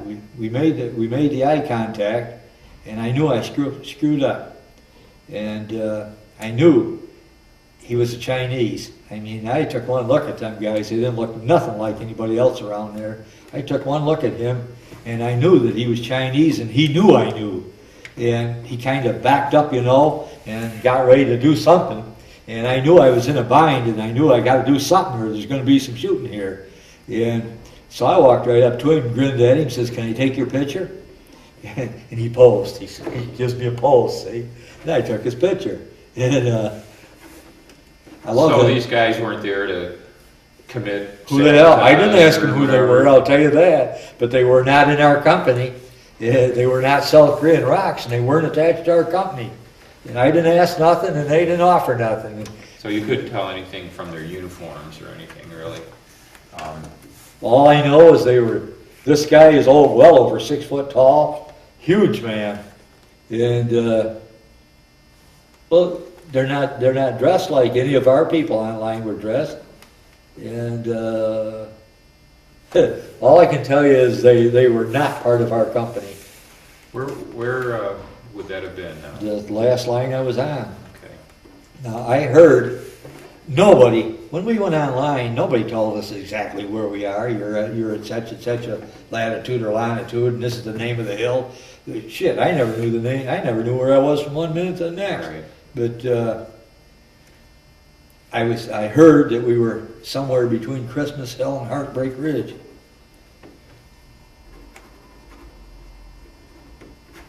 But I kept that picture all them years because That's an interesting photograph.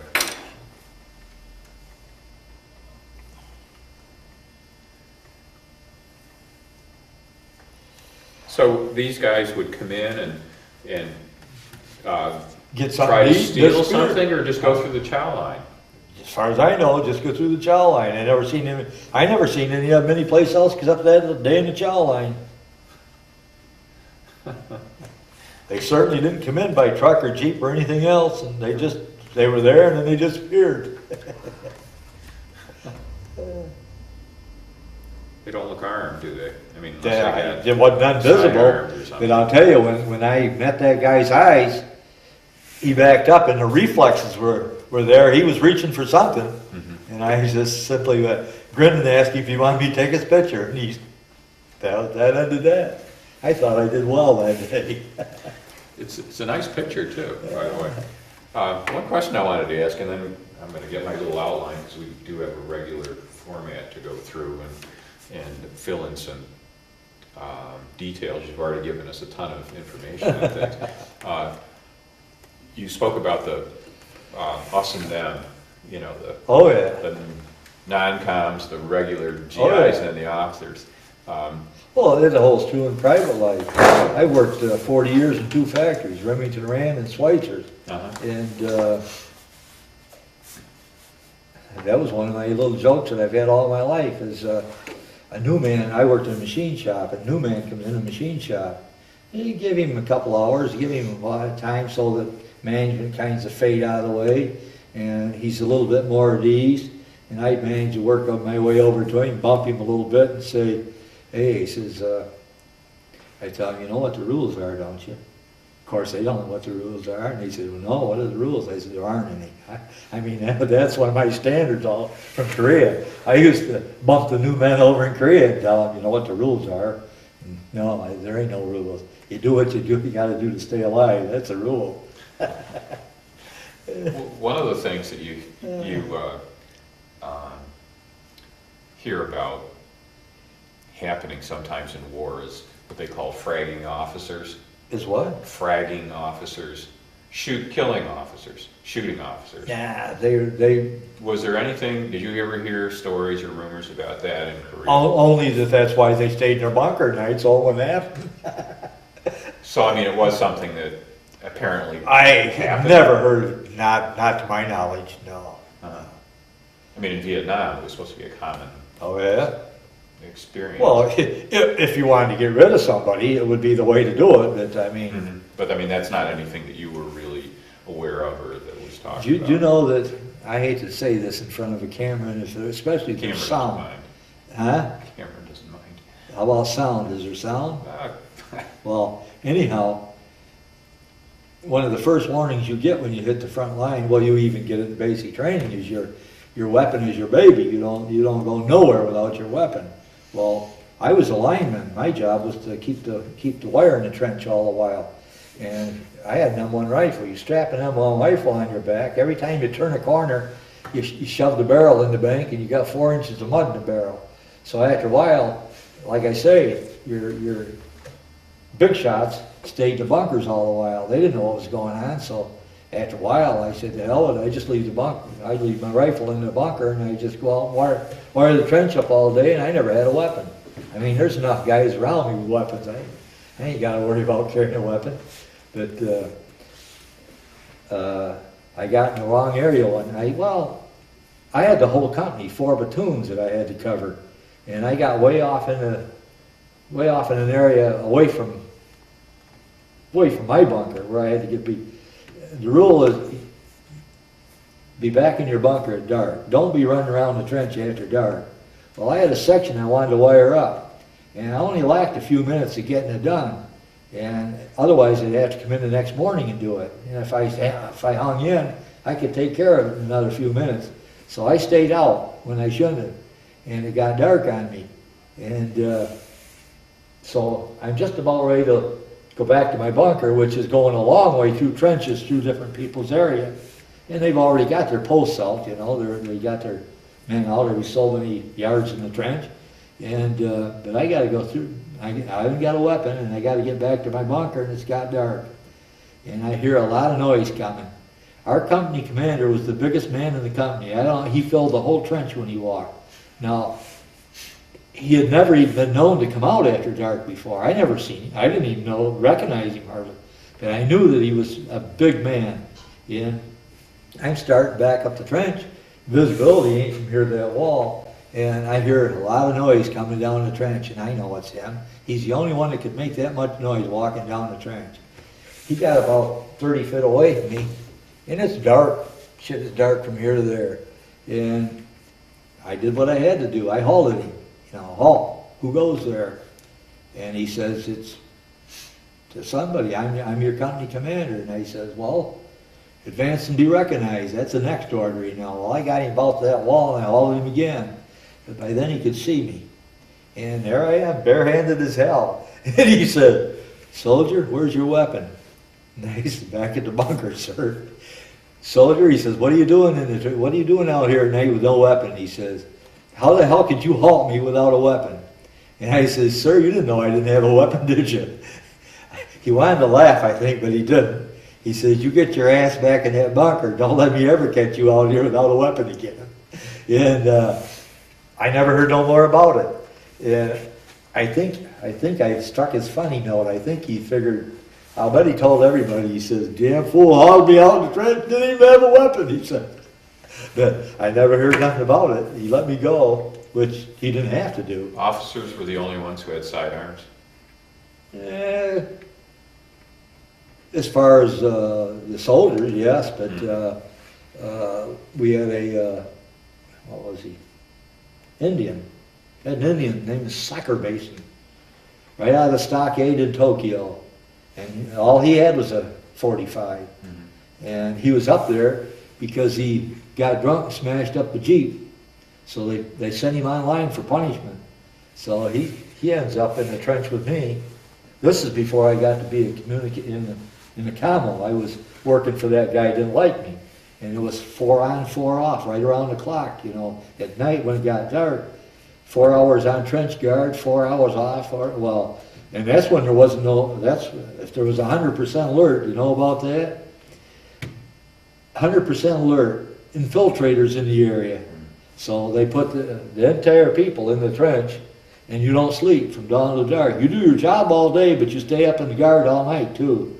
Well, I ended up bunking with this Indian soccer patient right out of the stockade in Japan. So about the first night, infiltrators in the area, you know, 100% alert.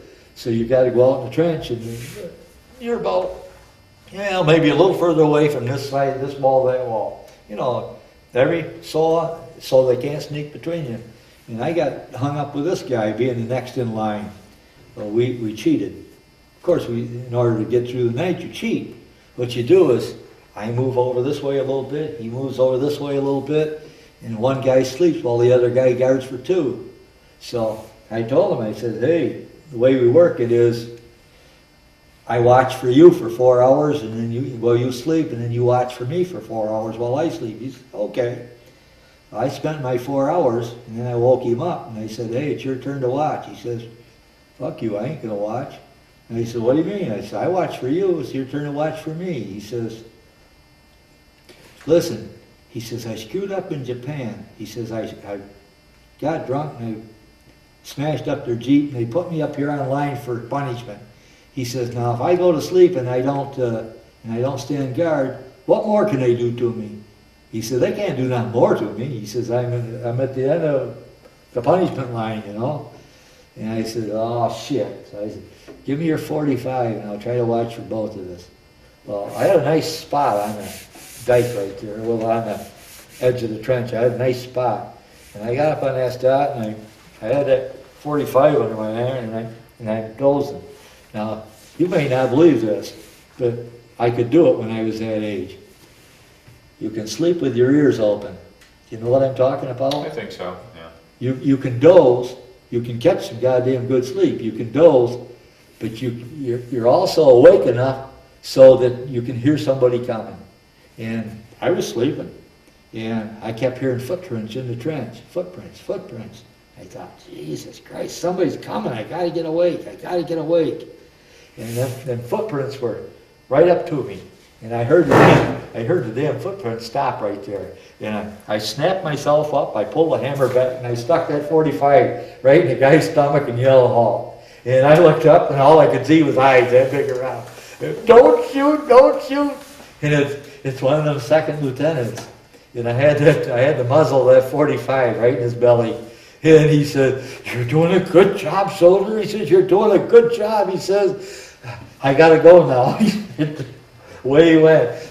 I'd never seen that man in the trench after that.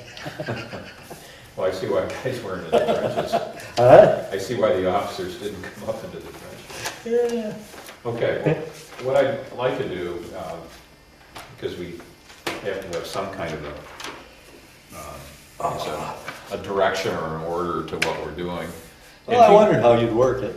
Well, he told me how to work it. Good. Well, I mean, I've got kind of an outline, and that consists of about 6 things. And actually, we've kind of taken, well, there's an introduction, and we've already identified you, and I guess what I'd like you to tell me as we start off with this more formal part of things would be your birth date and where you were born and where you live today, and then what your rank was in the Army and where you were stationed and so on, and then we'll move into this. So it's kind of like the formal aspect of it. Well, I've never been far away from here. I was born in South Waverly, PA, and about a mile this side of that on the Willawanna Road, it's called the White Wagon Road. I spent about a year there when I was about a year or two old. Then I moved between Wellsburg and Chemung on the old road, 427. There's a place there called, there's the 101 Ranch now. It used to be a chicken farmer, and there's a stone chimney there, so if you hunt, why we described the place as a stone chimney, but my dad's uncle, his name was Tucker Wells. The Wellses were prominent around the turn of the century between Wellsburg and Chemung. Mm-hmm. There's the Wellses, the Bodines, you know the Bodines, got the racetrack. Sure. They're my dad's cousins. So I lived between Waverly and Elmira. When I was 4 years old, 1936, my dad and mother moved to Elmira. I still live in the same house on the south side now that they bought then. And so I'd never been far away. Where is that address? Right now, 733 Kenyon. Mm-hmm. And that's where you grew up, basically. Yeah. Uh-huh. What? You went into the war in 1953. What were you doing? No, 52. 52. August What were you 52. doing before that? Were you still in school? Well, or that's a were good you joke of working? mine. That's a good joke of mine. When I was 18 and got my first car, I dug graves up to Forest Lawn Cemetery for a year and a half. And when I got out of high school, I went to work for Winnick's Food Town. You ever hear of it? Mm-hmm. I remember. There was 5 of them, three men and 2 women. There was Harrison Higgins is still going today, but there was Winnick's Food Town, Franklin Food Town, the Dandy over on Church Street, and Harrison Higgins. One was on Rowe Avenue, and I can't remember who the others. They were his sisters. All the Winnick's people are dead now. Mm-hmm. But I drove grocery truck for Joe Winnick.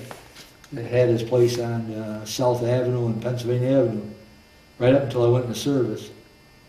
And of course, I got drafted when I was 20 years old. So you were drafted? Oh, then? yeah. Okay, you didn't enlist. Were you going to shut that down soon, or? Are you?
Okay, so you were drafted. Do you remember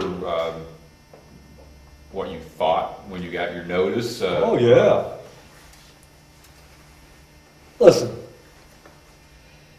there's no use lying about it. I was slow. I was slow in school and slow in everything.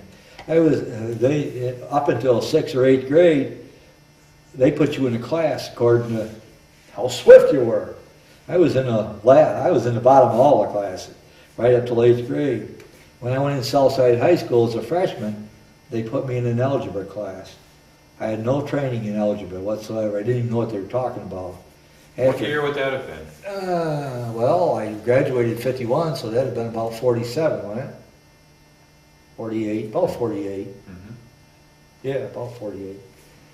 Well, hell, at that time in history, they didn't hold you back too much. Even if you didn't do very good, they carried you. So I went in Southside as a freshman at 15 years old, and I was in an algebra class. Didn't know what they were talking about. So I went to guidance counselor a couple of weeks later, and I said, hey, you got me in an algebra class, and I don't even know what they're talking about. I didn't have any pre-algebra. And she looked up my record and said, oh, hell, we made a mistake. She says, but all the math classes are filled up. She says, can you hang on and try to make something work? So, hell, I used it for a screw-off class because I found out most of the other guys in there didn't know what they were doing either. Well, it come to mid-years, and I got worried then because it was mid-years, and I knew I was going to fail. And I said, God, I got to do something with this test, the mid-years test. And by lying, cheating, whatever I had to do, or just plain guessing, I was one of the top 10 with a high score of 40. And they took our 10 and put 10 out of another class. It wasn't doing any good then. He made a class of 20 to go on. I still didn't know what I was doing in the second half. And it was toward the end of the year. I mean, it must have been late because the windows were open and it was beautiful weather and birds were singing. It was quiet that day. And I had three algebra problems in front of me. And I didn't even know how to start them. I didn't even know what I was doing. I still didn't know what I was doing. And it was going toward the end of the year, and I got worried, that here's another, I'm going to fail this, and along with the English and history and everything else I'm failing, I'm going to fail this one too. I thought, maybe this algebra ain't as hard as I'm making it out. Maybe it's a lot simpler than I think it is. Maybe I'm trying too hard. Maybe I ought to take another look at this problem and see what the hell is going on, I looked at that problem, and I giggled, and I said, my God, this is child's play. And I got 97 on the finals. Do you remember who your teacher was? Well, I remember the names, but I didn't get any smarter. Somebody up there took pity on me because I failed English, I failed history, I failed world history, I failed about everything I took. And I got a Regents diploma in math. I took algebra, intermediate algebra, geometry, algebra, geometry, intermediate algebra, and trigonometry. And I got a Regents diploma in math. It come time to get our diploma, my name wasn't even on the board. I had to go up to the principal and I said, hey, I'm 19 years old and I keep failing all these subjects. My name ain't on the board.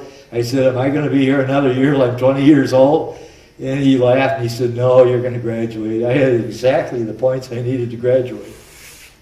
But the point is, it wasn't until years later when I had to look up my diploma for Schweitzer for a job promotion I wanted that I started looking at the scores on my diploma, and I laughed and I said, holy shit. I just realized when I was probably 30-some years old that there was no in between. My marks were all either 80 to 100 in things I liked, and I failed everything I didn't like. I failed every subject I didn't like, and I did great on the subjects I liked. Common thing for students. But I didn't realize that till years later. When you got your draft notice, were you aware much of what this war was all about, that you might be going to? No. Did people All, talk all you about got, it? all you got is a fear that if you have to go to Korea, you're gonna die.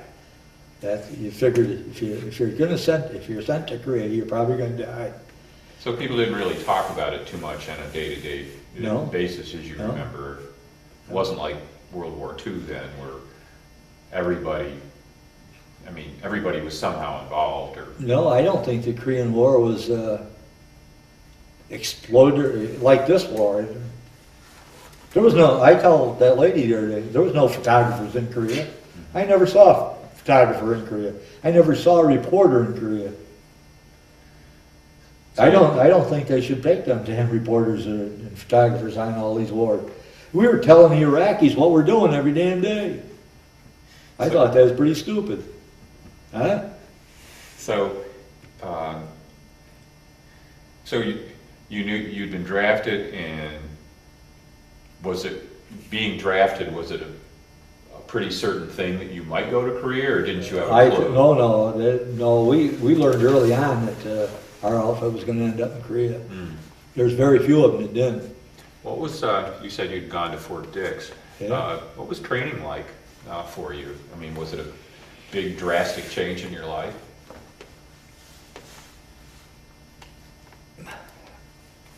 Well, Chamberlains,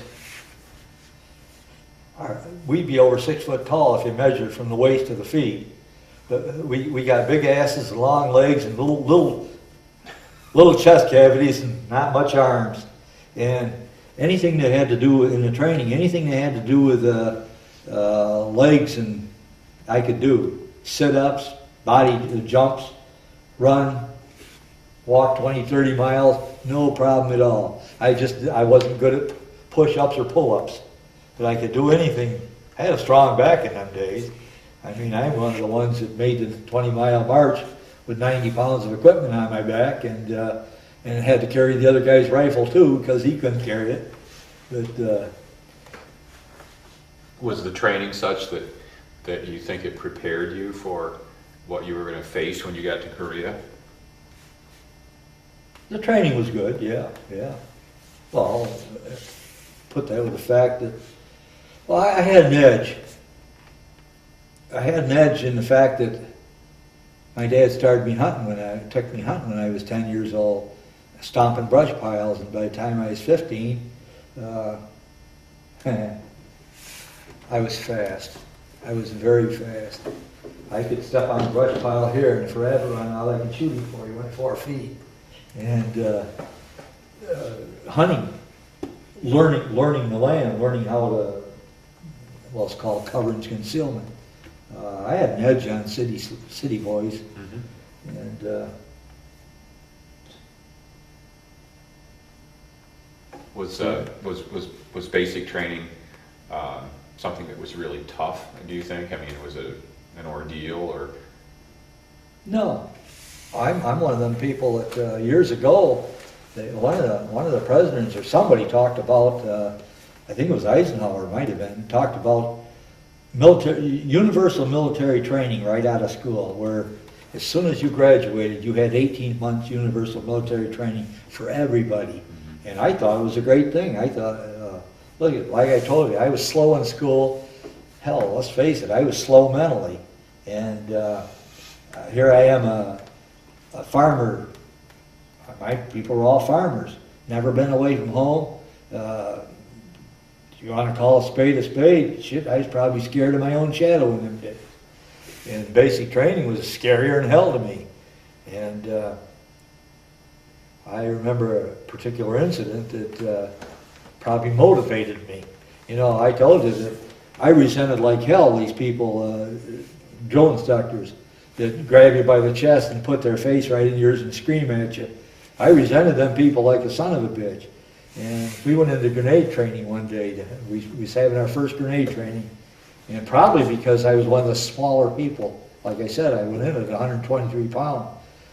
The guy, the sergeant that was training people for grenades, picked me to throw the first grenade.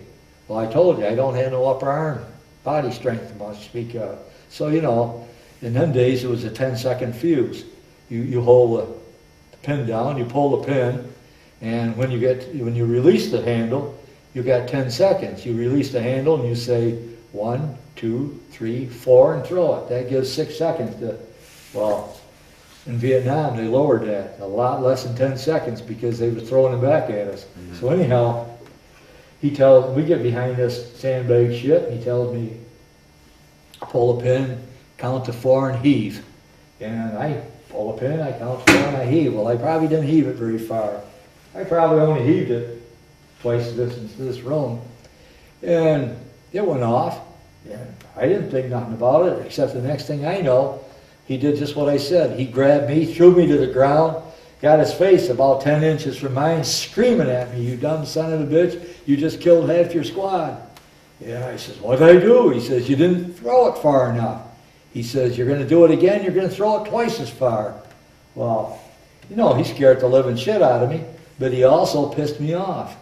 And this is where the beginning of survival shows. I mean, he pissed me right off. I pulled the pin, I counted to 4, I said 1, 2, 3, 4, and I said, "You throw this son of a bitch." And he threw it in. That ended my grenade training. He never bothered me again either. Oh, shit. I imagine that he maybe didn't sleep so well that night. When did... Well, I knew he'd throw it. He sure wasn't going to hang on to it.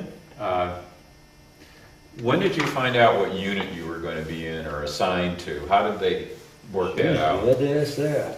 Well, I have no idea in the world. All okay. I know is when I hit I like to ask Tokyo, a question they don't know. when I hit Tokyo, I ended up in Love Company. Uh-huh. So, what do you remember about getting your orders to ship out or whatever? You found out that you were headed for. We knew we were going to Korea long before we got orders. I think 95% of everybody that went through training with Dix went. The peculiar, the fun. I don't know, in front of your camera and talking about it. It seemed like they picked out 2 or 3 of the colored guys that like warm weather and sent them to Alaska. You wonder. Huh? You wonder.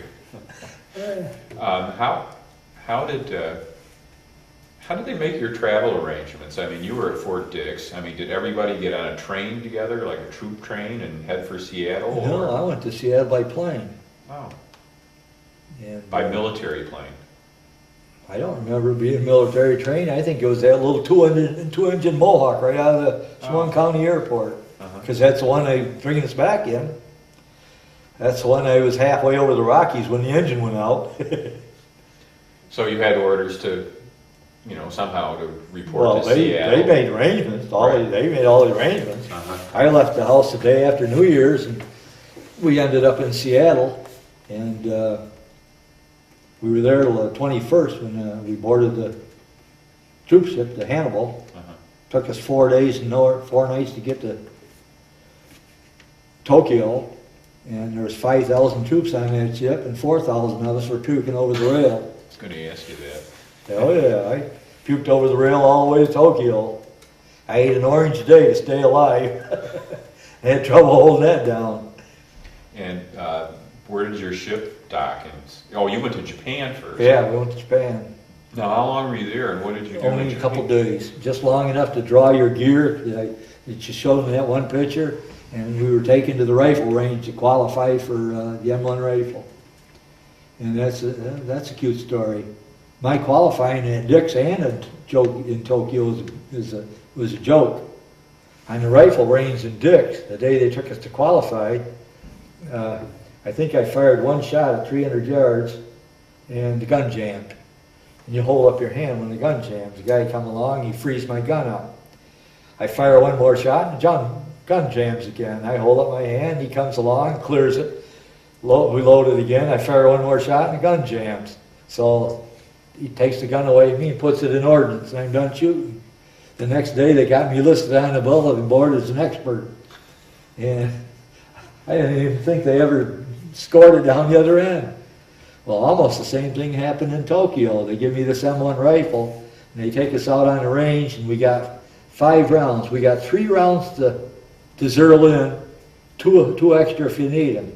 Well, I shot all 5 rounds, never got a score on my entire target. But the next target over on the left, he was getting 2 rounds every time we shot. And they qualified me, never even scored, but they qualified me. And I ended up over in Korea in a sand and gravel pit back of the line where they got all kinds of ammunition. They let you shoot all you want. So I went over and I got close up right here, like here to the wall, and I started zeroing in that M1 ray gave me.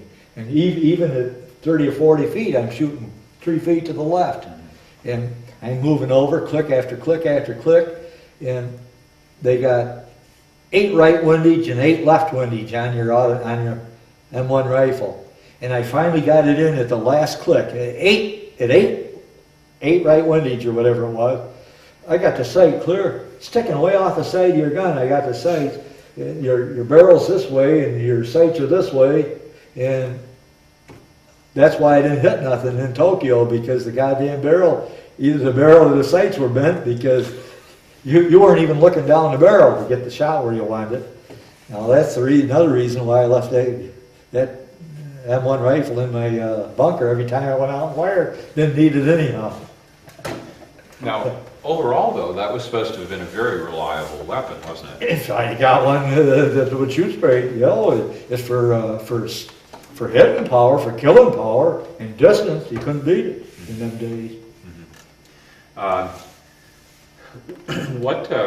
So you were in Japan for just a couple of days to That's get your all. stuff. What port did they ship you to in Korea? Do you remember where you debarked? Busan. Busan. Yeah. What I found interesting was that you said before that they moved you up toward the front or your training area by train. Yeah, we went about 100 miles in a steam engine with no windows and no doors open or no doors. You just climb in and it was loaded. And it did pop, pop, pop, only about 8 miles an hour. No one had smoke, I don't think. It was probably all coming in the window. I don't remember that. There's things maybe you shouldn't talk about, but all the time you're on that train, this is in the middle of winter, and all the time you're on that train, little kids, I don't know, little tiny kids jumping on that train. They don't have shoes, they don't have boots or nothing. Their feet are wrapped in cloths, and they're selling. Guess what they're selling? Booze, candy, or booze. No, we gave them candy, but they're selling booze.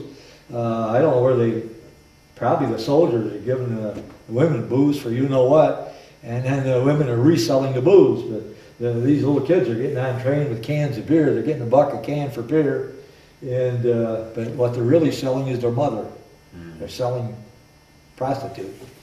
Little 4-year-old kid selling his mother. Hey, soldier, you want a woman? Try my mother. Never been touched. That's what they. Huh? That seems to be all too common, doesn't it? Oh, wow. In wartime. Young women probably. I don't know from what age? 15, 13 to 40, whatever. Do you remember riding on that train and, looking out the window and forming any ideas about the country you had just come to? I mean, only with the same thing you've seen on pictures, small hills and rice paddies. Mm-hmm. It's obvious how poor they were. I mean, they had nothing. When you arrived at your training area, how long did you spend there at this? In-country training or whatever you'd call it. Well, that place where the tents were, we were there February and March. We were there the best part of 2 months. Then we went on a hill where we had not much of anything. We dug it was, reminds you of some of the war pictures I've seen in World War II where you lived in a foxhole for about 2 weeks. I had to dig a hole 2 foot wide and 6 foot long and about that deep. And then they have us go out and gather up some branches of different trees and lay in the bottom of it. And at night, you crawl into your sleeping bag down there and you put your poncho over the top of you. And I'll tell you, your breath freezes the poncho. When you wake up in the morning, you lift the poncho off, and it's. But we lived through it. That was a time we were eating sea rations, and they're lousy.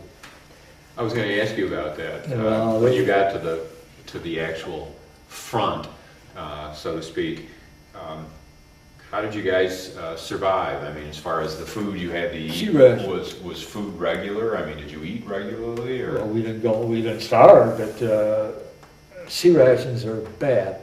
Why don't you tell me what sea rations are exactly? Greasy. You open a little can of sea rations, or a little can of sea rations, and you might have three hamburgers in there, and it's just packed in grease. And today, under today's what they tell McDonald's and all these, they'd be illegal to sell them. I mean, they had various cans of food, and some of them were, you'd almost rather go hungry than eat. You don't want to eat some of that stuff. But, so it was a variety of stuff, but it was basically just canned food. oh yeah, sure, everything come out of a can that I remember. Okay. But they had all the coffee you can drink. Well, you didn't drink water in Korea. You'd be sicker than hell if you Right. drank water in Korea. Well, where did the heat come from to make your coffee? Did you have to gather wood? No, They didn't have- no, mess hall followed you wherever you went. Really? There was always a mess tent. But, of course, we didn't need a mess tent when you were eating out of a can. But, actually, I don't want to give you the wrong impression. The sea ration thing didn't last that long. Once you got online and you got things established, you had a great job. The South Korean rocks, chogies we call them. The chogies brought your food in them great big containers that kept your food warm. They packed the food in over the mountains on their back. And for a reward, you know what they got, as far as I was informed in them days, they got a bowl of rice for their work. About 2 o'clock in the afternoon, they ate a big bowl of cooked rice, and that's it, just plain cooked rice. So you fellows who were in a combat zone were being brought hot food or warm Oh food? yeah. Really? Oh yeah. Actually, the second line I was on, everything got going great, and you never ate better in your life. In the morning, all kinds of meat and eggs to order with meat on the side. The rule was you can have all you want. No. So you were eating in a mess tent, like at a table or something like that, or did you? No, it was standing. Uh-huh. You go through the line, get your. Actually, yeah, you go through the line, get your. Actually, one of the lines we was on, right out in the open, you were sitting on cans of white phosphorus. That shit, the burning shit. Right. Yeah, you're sitting on big cans of that shit while you're eating. And if anything come in, one round take you all out while you're eating breakfast. All right. One of the things that I'm finding to be fascinating is that you're in this combat zone, and they're cooking, right? I mean, there must have been guys in the mess tent who were cooking stuff up. How much combat was going on? I mean, how much fire was coming in? How many did you guys hit? By the time I was on the first and the second line, it had quieted right down. Patrol action was night patrol action, but you're talking the biggest things was sniper. Mm-hmm. The first line we were on was almost entirely mortar and sniper.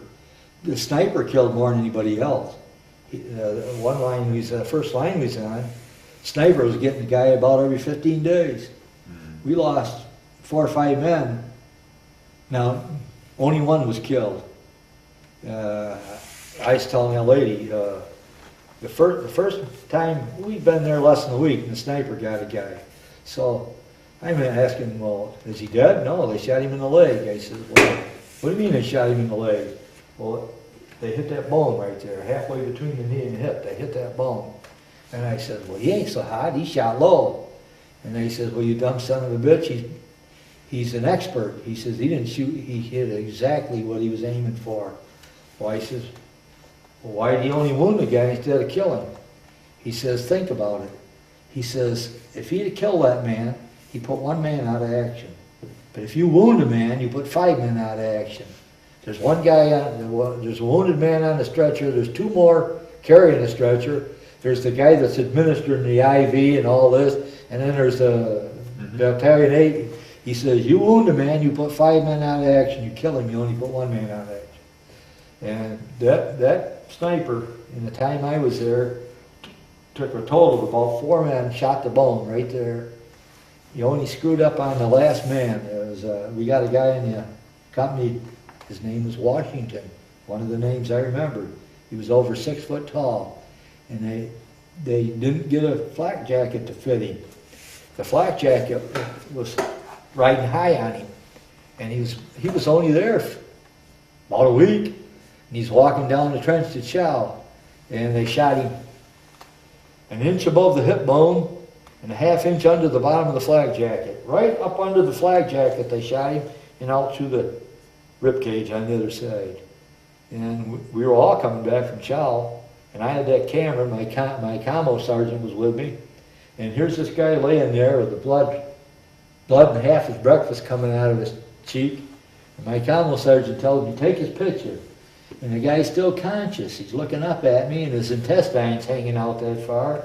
And I said, I ain't taking his picture. I ain't taking a picture of a man laying there like that. I says, he's looking at us, and he knows what's going on. I ain't taking his picture. And down comes the medics. They got their little bucket, and they got a sponge, and they swab his intestine down, stick it back through the hole, put a clamp on it, and away he goes down the trench. But he lived 30 days in the rear. And they said he was healing, but in his mind, he gave up. They said he died because he gave up. He lost the will to live. But So you guys then didn't have any, I think a lot of images that people who, didn't go to Korea have in mind were, attacks by the Chinese, where they blew their bugles. You asked me what scared me. In the beginning, you asked me in training what scared me. It wasn't our training that scared me, it's some of the stories you got. The people who were training us were en route. They'd already served their tour duty. They were en route from this assignment to that assignment. One particular sergeant that was with us a couple weeks, his specialty was bayonet training. And he got us out there, and he says, I want to tell you about bayonet training. He says, I got bayoneted in Korea and left for dead. He says, we got overrun, and I got bayoneted and left for dead. He said, it took me 3 nights, 3 days hiding and 3 nights crawling to crawl back to our line in the middle of the night. And he says, you haven't lived till you look up and there's thousands of Chinese screaming and hollering, blowing bugles, and every one of them wants to kill you. And he says, I'm going to tell you something. He says, I pissed my pants and I shit my pants. And he says, a shit went right down my pants. And he says, they bayoneted me and left me for dead. But he said, I crawled back to the line. Now guns I'm great at. I wouldn't like to be in a knife fight. I don't like sharp knives, especially ones that are coming after me. And the last thing I wanted in the world would be end up in a bayonet charge over there. Yeah, luckily it never happened, but we got trained constantly for that. So your place on that hill, the couple of different battle lines that you were in, you didn't really have any major assaults that you had to repel? Thank goodness, no. Good. I was luckier than hell. Hey, I was my own worst enemy. I hadn't been there a week, like I told her, and I kept hearing, I was working in the trench, and I kept hearing this boom, boom, boom, boom. I thought, what the hell is that? It seemed to be on up the trench from me around the corner, and I kept hearing this boom.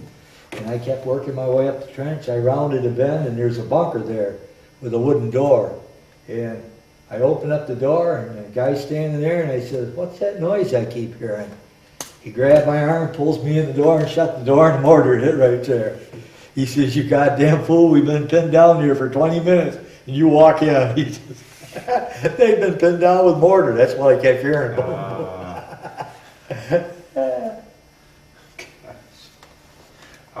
I got to tell you, while I was talking, before you get on another subject, I got to tell you about, I told you the Chinese are the best mortarmen in the world. Well, it was a beautiful morning, and I'm going to chow, going up the trench to chow. Now, you got to know the rules. Here's the rules again. They put a mortar in, and they zero the mortar in 3 rounds. You zero the mortar in with 3 rounds. And then if you get where you want to be, then you fire for effect. But if you want to zero something in, it takes 3 rounds. And I'm going to chow, and probably from that wall to that wall, right in the trench, the mortar hits. Right in front of me, the way I'm going. And I thought, oh shit! And I turn around and I start to run this way, and the mortar hits right behind me. And the rule is, 1 ahead, 1 behind, number 3 dead center. And when that one hits there, I turn around, I'm going to run this way. You don't hear a mortar, they just drop in on you. And I heard this, shh. I said, oh, shit. And I laid right down in the trench, and that sucker hit right up, not any further than you are, right up on top. Luckily, everything went out, you know. And I laid there a little while longer.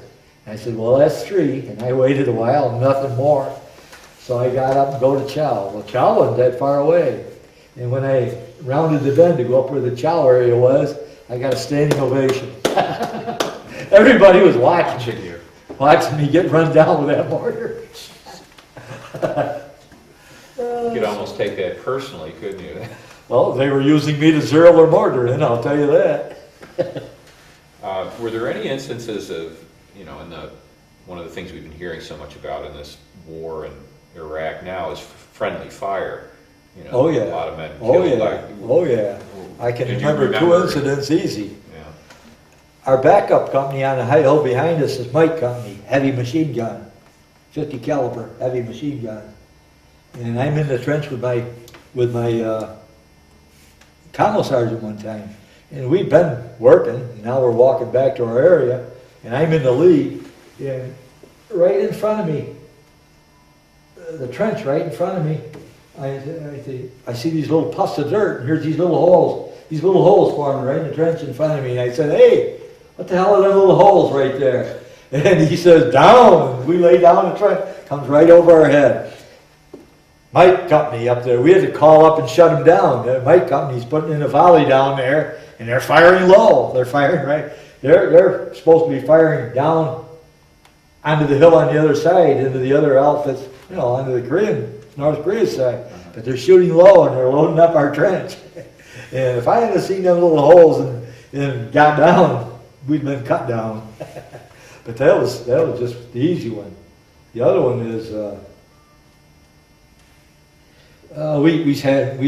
they were mortaring us, heavy, and we thought they were coming. We figured they were going to come, so we called in artillery. Now this is night, and we called in artillery, and the artillery is supposed to fire. Well, we think they're coming, so they're supposed to be right out in front of us. So we called in lobbing fire, which is they drop it in just beyond our area. They drop it in. Well, they were dropping it right on our line, and they were clobbering us. And it took us 20 minutes to shut them down, call them back before they stopped firing. They didn't kill anybody, but they shook the hell out of us. During the Korean War, men who, you know, were unlucky enough to be killed by friendly fire, that probably wasn't a statistic that was kept the way it is today. I mean, they lied about it. You're right. We had a man that was going to rotate. He was due to rotate, so he wanted to go into the village and get some whiskey. They wanted to party the last night before he rotated. So 2 or 3 of them went in to get whiskey.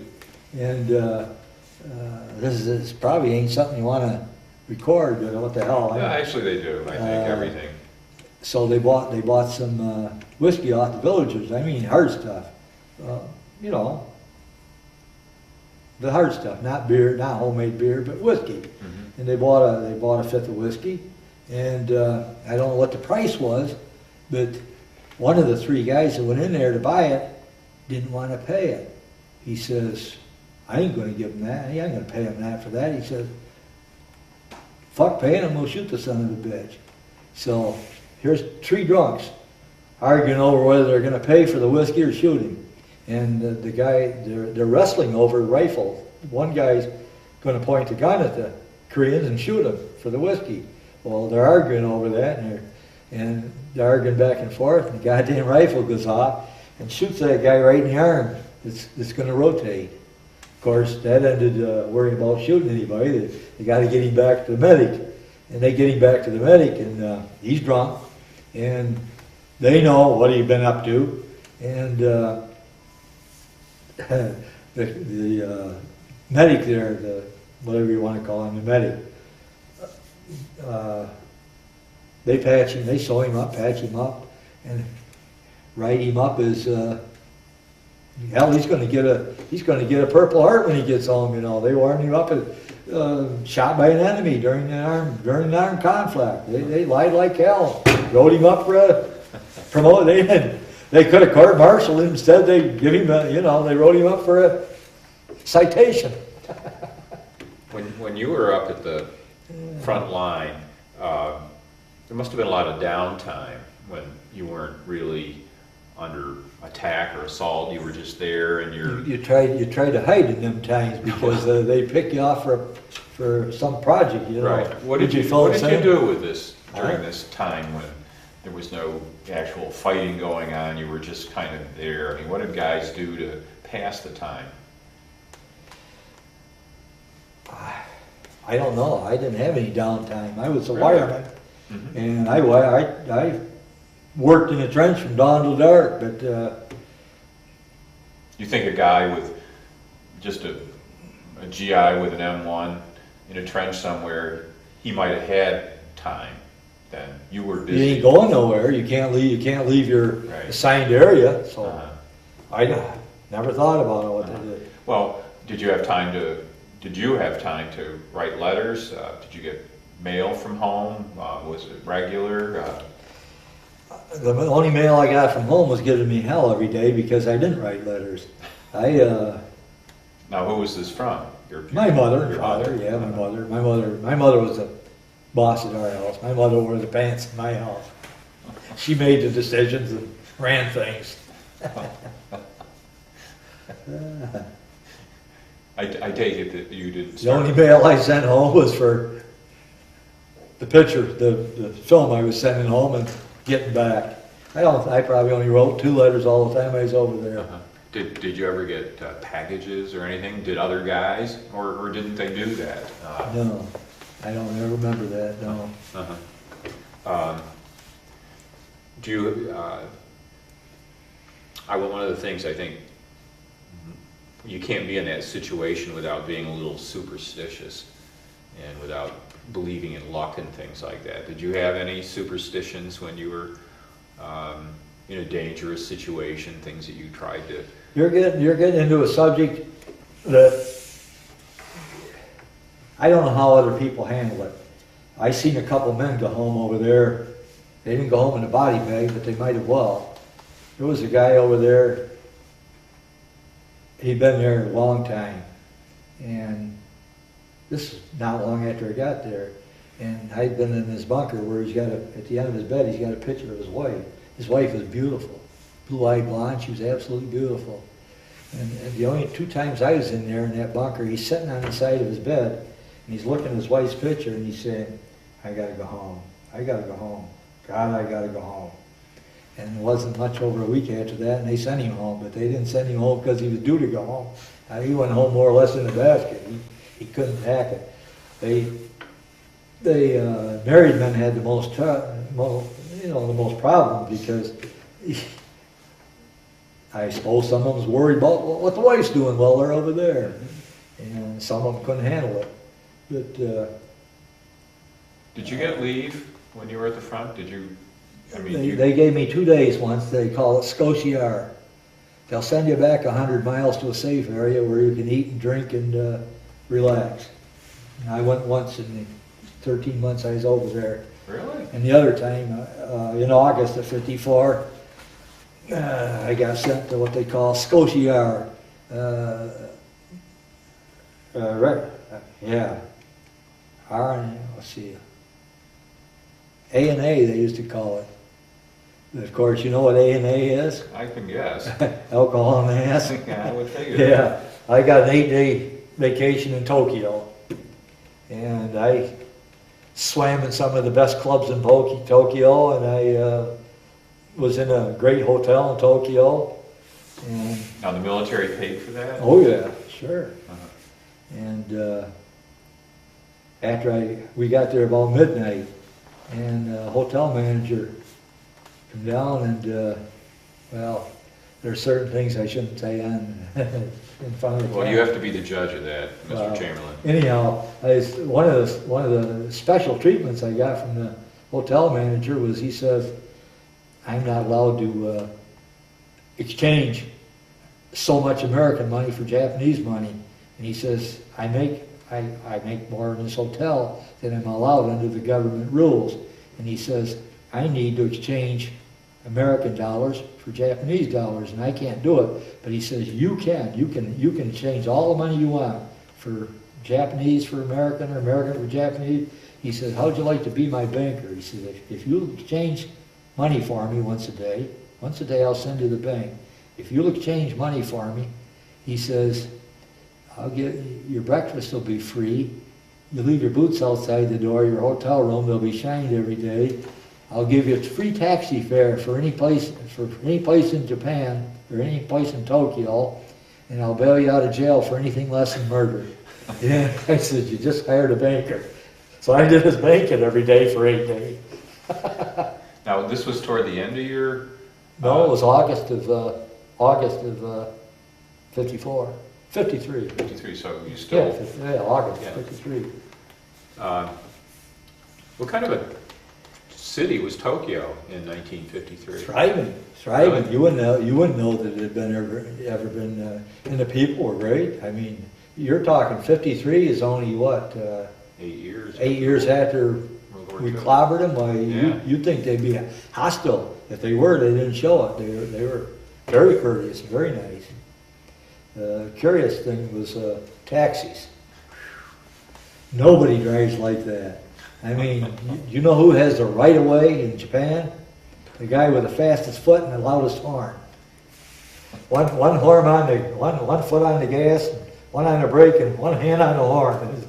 Jeez, boy, people would die if they drove like that around here. When you were on leave, did you hang out with a bunch of guys, or were you kind of just on your own? Oh yeah, you went with a bunch of guys, go to the same hotel. Yeah. Do a lot of drinking. Yeah, that's what I was wondering. That's kind of the standard thing, I think, in the military when you're on leave. I don't suppose too many guys were going to, take in the sights or the cultural events of the city, or it was just mostly just resting and relaxing, I guess. Huh? Eat, drink, and chase girls. Are there any guys that you remember especially for being real characters, either funny or pranksters or just extremely memorable people? I and my two friends were them. Nobody but us, because I would have had the 38th parallel, because I would have had the whole damn line when we're supposed to be putting sound powers out. You know what sound powers are? No. I was ordered by my commo chief to take a couple more guys, and you go out in front of the company, down over the hill in front of the company. You find these natural little paths where the enemy's going to sneak in at night, and you hook a sound power up to a little bush or something alongside the path.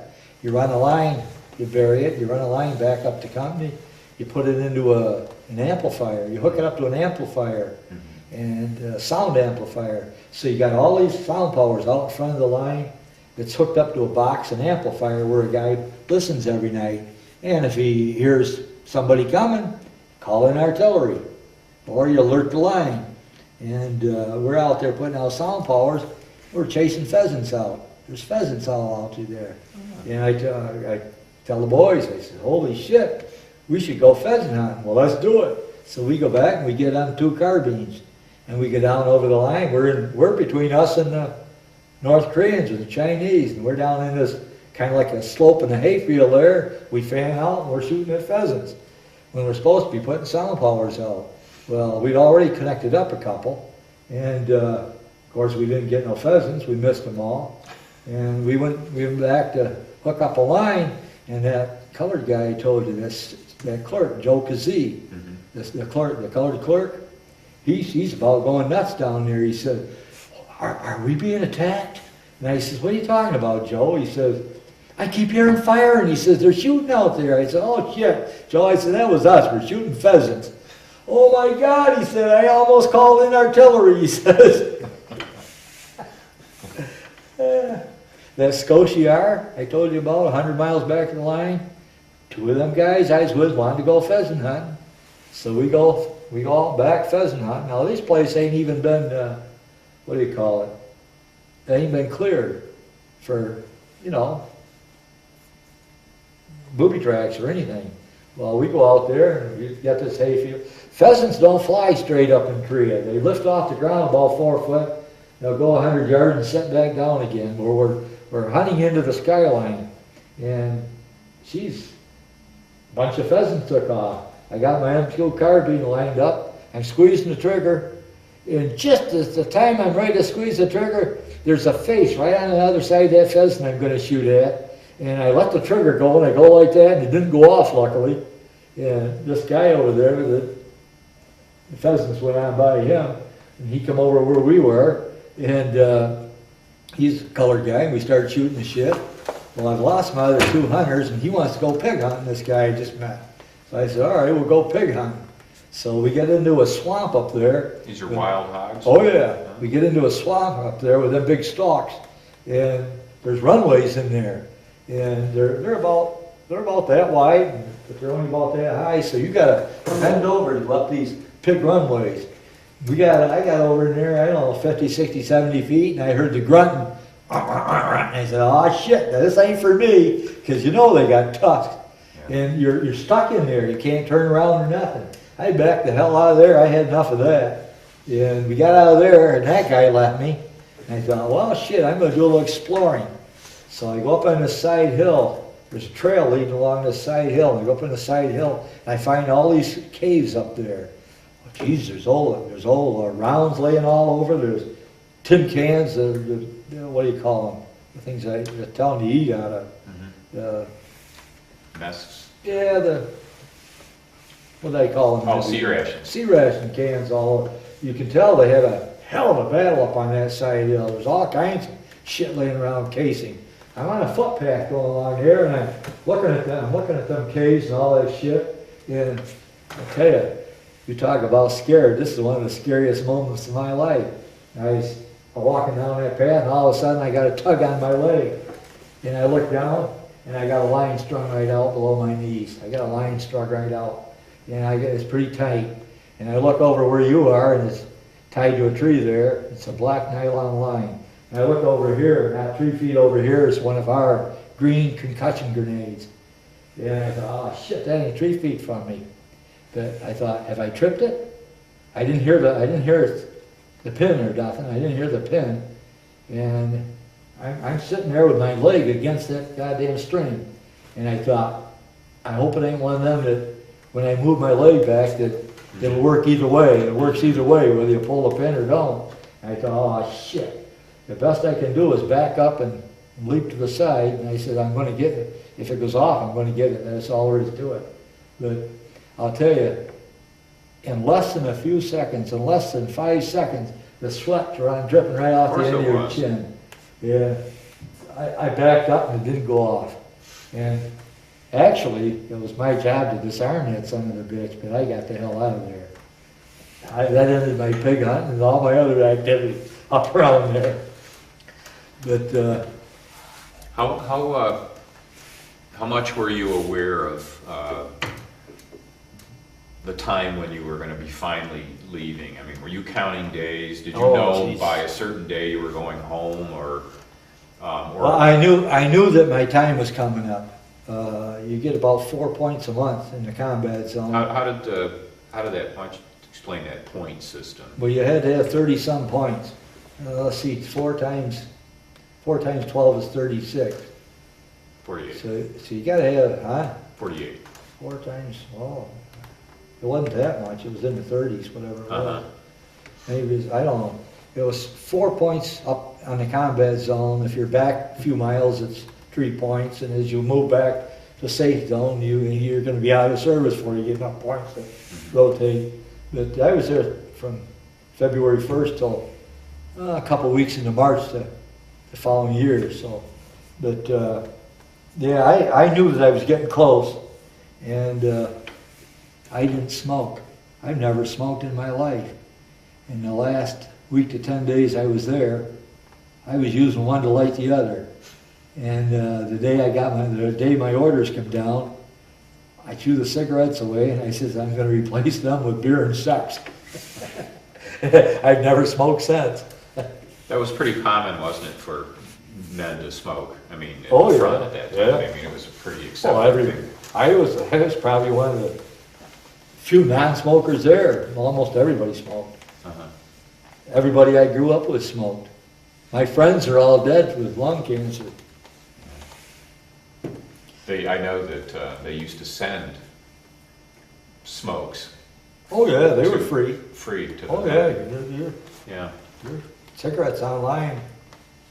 Do you remember the day when you found out you were going, maybe not so much going home, but you were leaving the front and your time in there was over?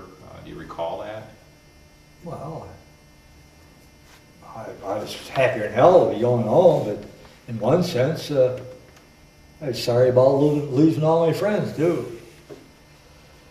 Yeah, you couldn't help but want to go home, and you wanted to go home every day since you got there. But you know, I told you I was from a farming family, and I'd never been out of my own backyard before I went over there.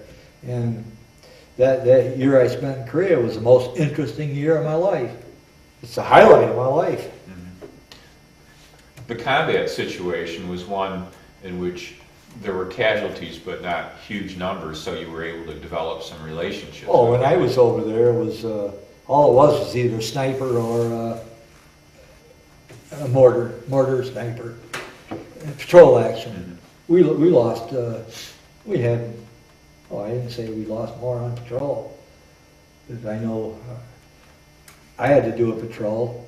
They was having trouble with. You got a PRC-6 that won't work up on top of the hill, but that's what our patrol was taking with them down the creek. It's a PRC-6. But as soon as I got down there, they lost communication because the radios don't work up and downhill. And so I got invited along. Only not only did I have a PRC-6 that worked up there, but they stuck a donut on my back, and I had an Easy 8 with me. So What's that? An Easy 8? Oh, it's one of the telephones that you ring to get the guy to answer on the other end. So I got this donut on my back, and it's about 200 to 300 yards down to the creek, listening patrol. And so we string everything out, and we get down there, and we listen till midnight. And at midnight, shit, we tried to call up. The PRC-6 didn't get nothing. I tried ringing the phone, and nothing. And I thought, that's funny, that should have worked. And we stayed there till midnight, and the sergeant down there says, well, we're going back. So on the way back up the hill, I was one of the first ones because I was collecting up the wire again. Halfway up the hill, I found out why the phone didn't work. They cut the wire behind us. And then we got back. And within a night or two, they sent out another listening patrol down there. And that one stayed till midnight. And at midnight, the guy gave the order to go back up the hill. When they stood up, they got hit. They got hit with bird gun and grenades. And the guy that was leading the patrol was due to rotate the next day. He volunteered to take that last patrol out as something to do the last night on line. And the first grenade knocked him down, and the second, he was up giving orders, and the second one rolled right between his legs and blew him right in the air. And several of the people got hit with a bird gun, and they fanned out. And that's the time I told you that sergeant went down and pulled off out of there. He come out, when they got panicked, they spread out in the minefield down there. And he went down and pulled every one of them out. The other interesting thing that might be interesting to you is this big, tall, black man. I knew his name at the time. They brought him up on a stretcher, and he's one of the first ones they looked at because he appeared to be dead on the stretcher. He wasn't moving or nothing. He was rigid as a hunk of cement. And battalion aide commander checked for pulse and blood pressure. He had none, and he was cold. And they said he's dead. He says, I stood there at the doorway, and he says at the bunker, and he says, do you have a place to stash this man until they come and get him? And I said, there's a flat spot up there. He said, take him up there. I helped carry him up, set him down on a flat spot up on the hill. And these other guys, they'd been shot in the arm, the legs with bird gun fire. He was taking care of them, and all of a sudden I look up and here's this guy right next to me staring at me. He's come to the battalion, he's come to the aid station because he thinks he needs to be looked at. And I looked at him, and that's the guy we took up on the stretcher. And I shoved him in the door, and I told the battalion aide man, I said, you better look at this guy, you've declared him dead once. And he looked him over, and he said, well, he was in shock, he said. He was in deep shock. He says, set him somewhere and put some blankets on him, and I'll take care of him later. They declared that guy dead, and he was alive. The only one they killed was the sergeant that got blown in the air. So that had to be one of the more dangerous activities, The though. patrol? Oh, patrolling. yeah. And the other dangerous activity is, you remember that one, if it ain't broke, don't fix it?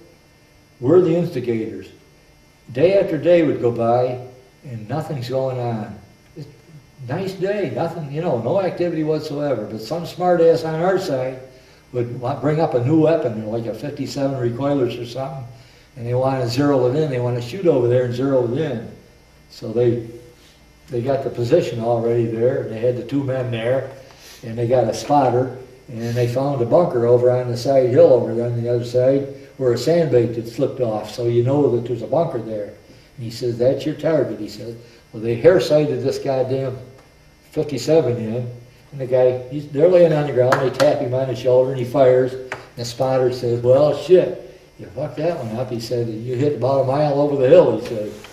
So they resighted it, put another round in there, he taps him on the shoulder. Now we're all down, laying down, watching. And of course I am, because I'm not on, I sneak in, watch this and watch that. Then you put it right in that damn hole. And I'll tell you, everybody's happy, because he made such a good shot. Luckily, nobody got up because I don't think 10 seconds went by, and we got the return round. Not any further than that, right in back of us, and it went just like this. And them guys inside there, they were down, pretty low, but a few inches above our head, there was shrapnel all over. They cut the phone wires down right there. And if they'd have stood up there, you got them all. But we're the ones that always instigated something. We'd shoot a round over there, and they'd give us 300 back. Well, if your lines were fixed, where your trenches were, they must have pretty well zeroed in on your line. They must have knew where we are when they put that round 20 foot back of that guy. Huh? Yeah. A good place to stop.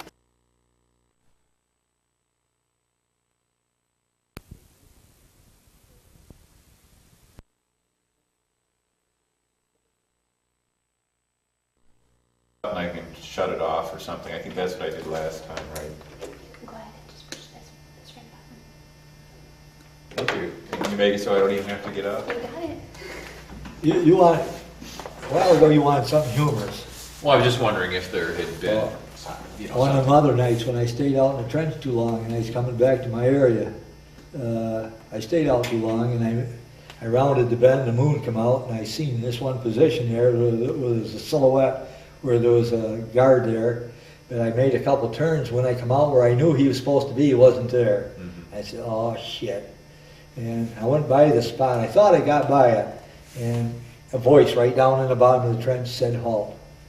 And I thought, uh-oh. And I halted, and he says, who goes there? And I says, Chamberlain. He says, password. I didn't know the password. I said, I don't know the, I said, I'm in a world of shit. I says, I don't know the password. He says, password. And the only thing sometimes that saves your life over there is when you swear. And I told him, you little son of a bitch. I said, I knew it was a rock, because the rocks were smarter than we were. When he's on line, he'll dig a hole down there at the bottom of the trench where he can look up along the skyline. And I'm on the skyline, and he's down there at my ankle depth looking up at me, and he's got the gun right on me. And I knew it was a rock, and I said, you little yellow son of a bitch, I don't know the password. And I said, I'm going to walk. I said, if you're going to shoot, you're just going to have to shoot. And that was the hardest step I took in a long time. I thought if I take a step, he's going to shoot me. But I stepped, and I walked out of there. And the next day, I was in the chow line, and somebody tapped me on the shoulder. And I turned around, and he says, password. And I said, you son of a bitch. I said, was that you? And he says, yeah. He said, I know who you were, Chamberlain. I just wanted to scare you. I said, you did. Now, he was a South Korean soldier? Yeah, rock. How We had did rocks that work? attached to us. Okay, attached to you. Oh yeah, we had so many rocks attached to us. Okay. And they were the best. I'm going to tell you something. They did their job. They never complained. They were soldiers. They were great outfit. Well, we're gonna start to bring you home. Go ahead. Once. We come home in a hurry. I mean, Okay. when we Well, got our orders, why don't you tell me what you mean? when we came got home in a we hurry. got on our orders, they sent us back to an assembly area. Which was where? Well, just a little ways back in the line. You get on a Jeep, you go a little ways, and you meet up with some others that are going home, and pretty soon you're in a truck, and you're going to a repo where you're going to eat supper and spend the night, and you're going to move on some more. And I don't know if I should tell you this, but it's a little late now, but I wasn't over there long, and the guy stole my wallet. So I had nothing on me. I had no identification. And when you get ready to go home, you got to have your shot record with you. And your shot record has to be up to date. Well, I didn't have a shot record. And I found out that several of the others didn't have shot records, plus a lot of them weren't up to date. Now, if we didn't have a shot record, I was going to have every goddamn shot that's going to be on that slip before they're going to let me on that boat to go home. And I got together with all these guys, and a lot of them were missing. Some of them were missing shot records like I was, because who keeps paperwork for a year over there? And others were missing certain shot records. Well, one of them had a friend in the medical section. They had the blanks. They had the blanks for the shot records. So what we did, must have been 20 of us or 30, and what they did is spread all the shot records out on the table. And of course, I put what information I could on there, on my name and whatever. But what we did was, he says, look all these shot records over. Find some doctor that's got his name on there that you write like. Find something that you an initial or whatever. Find something that you write like, and you're the one that's gonna sign for this shot. And we got all the shot records together, and I filled out a complete shot record for myself with different guys writing in the shots, and we completed everybody's shot record. So You got home. yeah, we got home without having a massive amount of shots. But the other cute part is, we got in the repo center down there. I can't remember where we left. It was a port place. But when we got there, we had a couple of days to kill before we loaded onto the ship. We're in a guarded perimeter. They don't let you out into town. They don't want us mingling before we go home. And we do a survey. I was with a couple other guys, and we're walking the fence line. We get to a great, it's like this walls here, only there's a great big gap in the fence, but there's a light right on the hole, and there's a guard standing right there. And I'm with this little guy, I can't remember his name, but he says, he walks up to this guard, he says, "Are you gonna be here tonight?" And he says, "Yeah." After dark, he says, "Yeah." He says, "Well, I'm going into town tonight." And the guy says, "No, you're not." He says, "Listen," he says, "I've been up on the front line for a year." He says, I ain't had a chance to get with a lady in a year," he says, and he says, "There's the village right there." And he says, "Tonight after dark, I'll be going into the village." And the guy says, "No," he says, "I got orders to shoot you if you try to get through that hall." And he says, "Well, that's what you're gonna have to do tonight." He says, "You're gonna have to shoot me." Well, I'm not about to get shot the last day I'm there. I stayed in the barrack, but I know that young guy went out. And he went to, well, anyhow, it takes 4 days to get from Korea to San Francisco. Mm-hmm. The second day out, dozens of people are showing up at the medic with the dose. And so they have a statewide, they have a ship-wide medical where you gotta go and show the medic that you don't have a dose of the clap. And out of 5,000 troops going home, over 2,000 of them had a dose. And we get to San Francisco, and you don't get to come home until they take care of you there. You got to stay there while you get you fixed up. So I was glad I didn't go out. So from San Francisco, you didn't lay over there long, you just... San Francisco, I don't think we were there over a day. Mm-hmm. And then you flew back They tried the to way get us you to described. re-enlist. They offered us something like $8,000 to re-enlist for a year. Uh-huh. I wasn't about to re-enlist. You flew back on one engine, as you said. Yeah. What were you thinking about? Where did you land? Was there? Yeah, there was an airport here, wasn't there? I guess. Chemung County Airport. I left here from Yalmar Airport. Uh-huh. Yeah. Do you remember arriving that day? Arriving where? Arriving at the Yalmar Airport that day. Well, when I come home? Uh-huh. Not specifically, no. No. That's interesting, though. The memories kind of connected with the war directly like that, or seem to be a lot more vivid than anything associated with, returning home or whatever.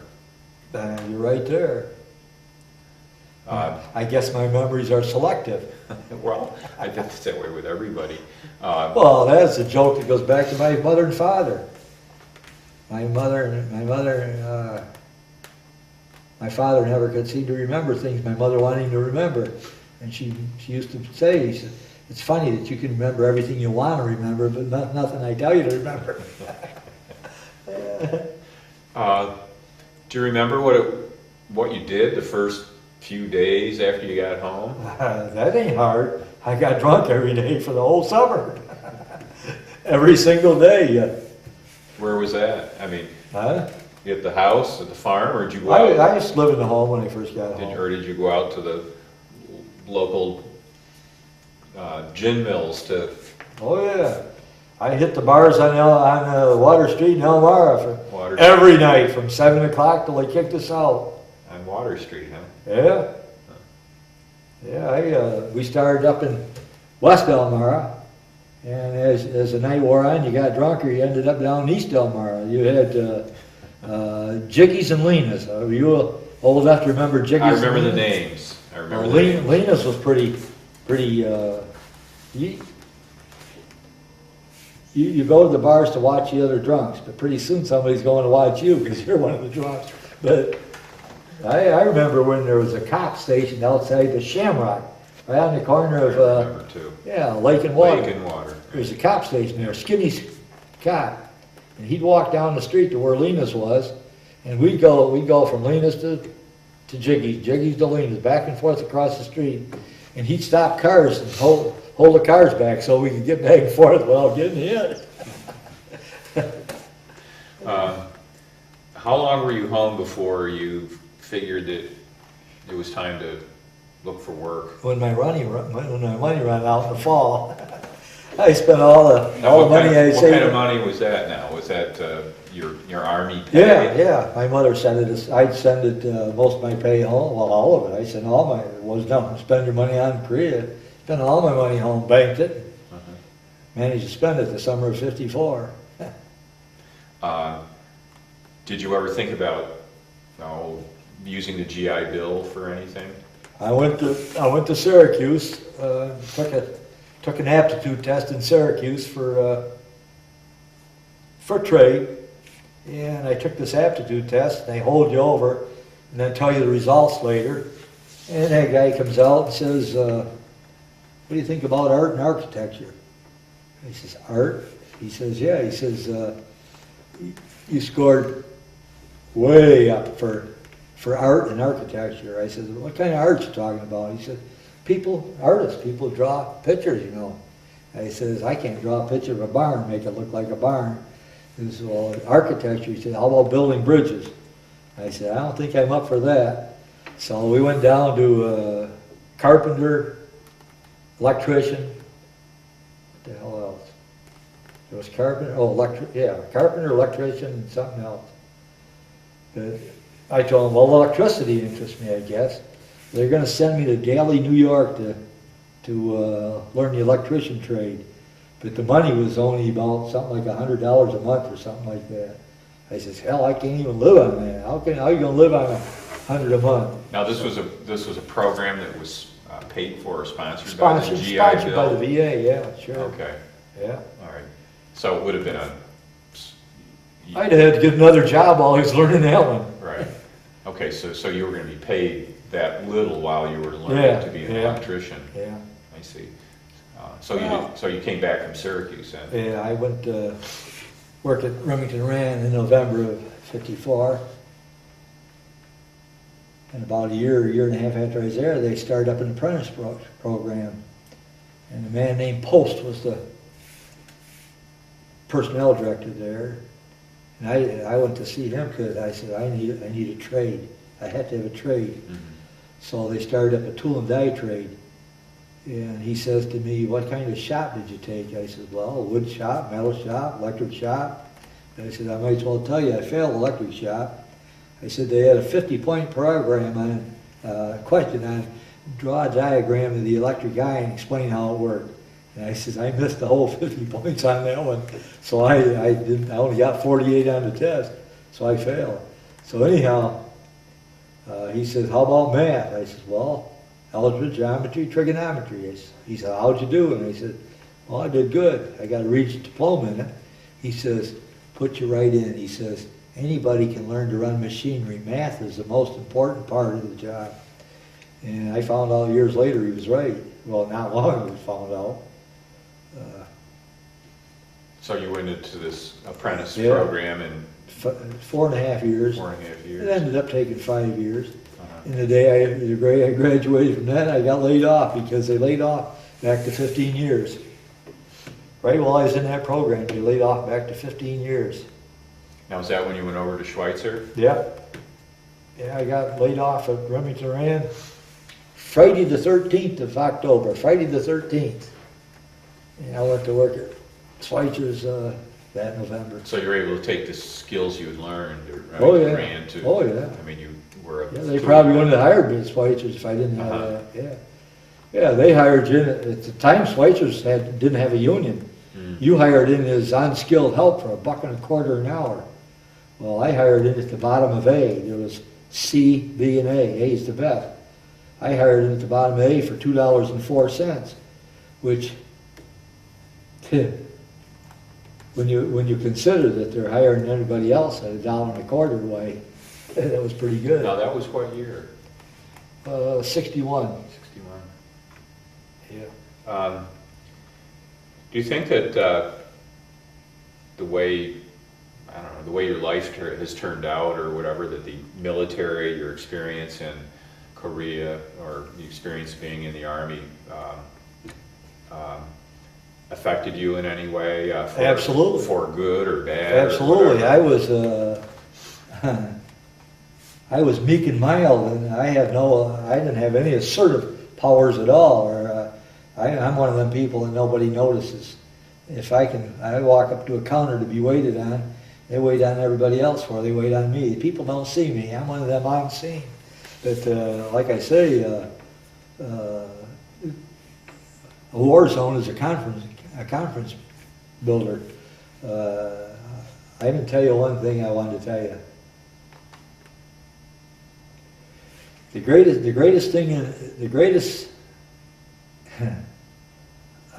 Somebody said it before, the greatest fear in life is fear itself. Now, when I got online at First Line, the day online, they put me to rewinding all this wires laid out all over the battlefield. And they say, your job is to pick up all the wire on this hill and put all the wiring in the front of the trench where the mortar can't hit it, see? So it's a sunny day. The first day I'm out there at sunrise, and I'm supposed to collect up this wire. Well, snipers are shooting everybody, and our hill's lower than theirs, and it don't take me 3 seconds to know that I'm wide open out there for a shot, and somebody's going to shoot me. And I do a little zigzagging, I know it ain't going to do any good, and within about 5 minutes, I think I'm sweating again like I was when I run up against that grenade. I said, somebody's going to shoot me. And are they going to kill me, or are they just going to wing me? Is the guts going to hang out? I mean, how bad is it going to be? And I wrestled with this for a while, and this is a turning point in my life online, because I had to deal with this. The fear of being shot and killed. And I imagine everybody has to go through it in one way or another. But I thought, how the hell am I going to live with this, thinking I'm going to get killed every second of the day? Well, I guess something must have snapped, because I said to myself, well, hell, I'm either going to live or die, and I started wire. And I cleared that whole damn area in about a week, and never had any problems at all. Never drew a shot. Guess what? It rained the next day, so I slept in. I couldn't work. It was pouring right down, and I slept in. And because I didn't have really a boss to follow me around, I was, and so they collected up everybody in the company to fill sandbags and build bunkers, because visibility was down to about 100 yards. There it is, no visibility at all. They could have shot me any day in the week, but no visibility this day. And they got the first sniper right there. First sniper got his first man. So, I had to think about that over the years. Why did they shoot everybody else and leave me alone? I mean, you play a scenario out. Here's a spotter up there looking for a target. And there I am down there. And he calls to the sniper and he said, I got a target for you down there. And he said, such and such, and there he is. Well, what's he doing? Well, I don't know. It looks like he's picking up wire. Well, why is that man out there?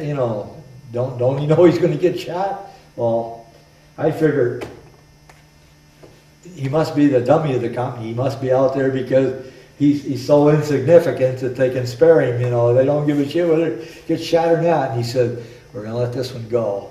That's all I could ever come up with. Good psychology. Yeah. Do you think that the time you spent in the service has affected the way you think about war or the Army today, or our country's policies? It certainly. I certainly thought about it when Vietnam was going on. Actually, Vietnam pissed me off because they limited us. They didn't let us win. It's a stupid war when your country don't let you win. We haven't won, of course. We haven't won a war since World War II, have we? We didn't win Korea.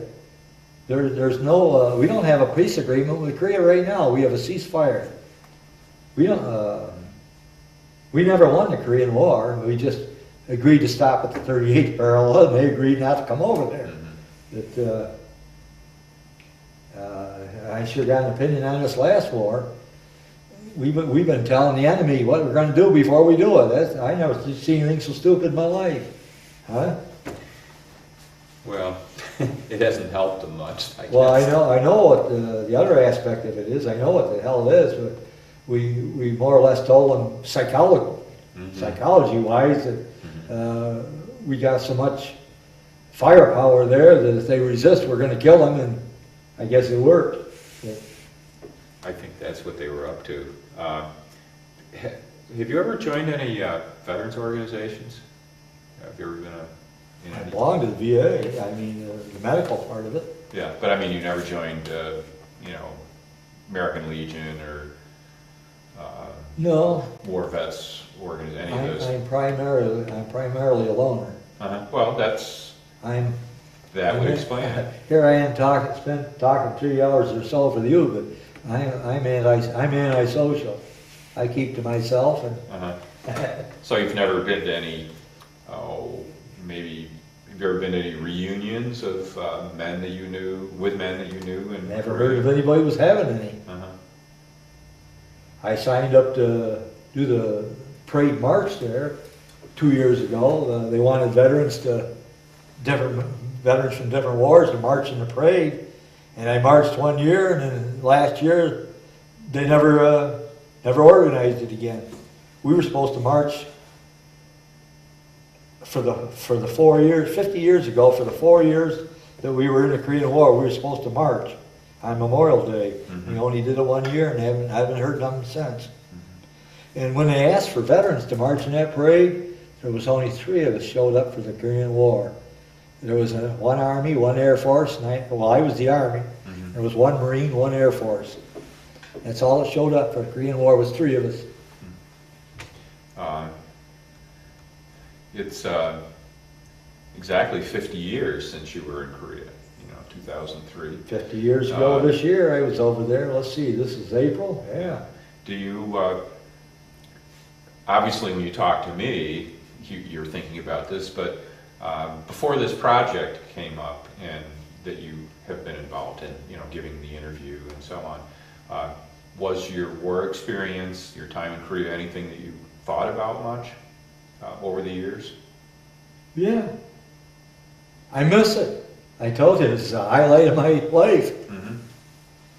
Where would anybody else, 20 years old, never been away from home, didn't have no money to go anywhere, do anything, and look at what I got to do and see. I couldn't afford to take a cruise over there and see what I saw then.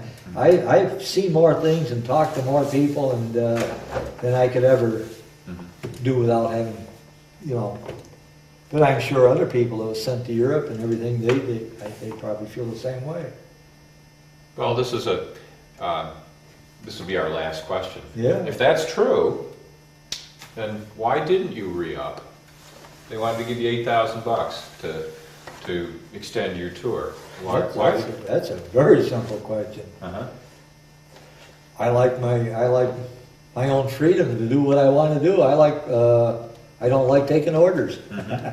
I don't like taking orders. I'm not a leader, but I'm not a follower either.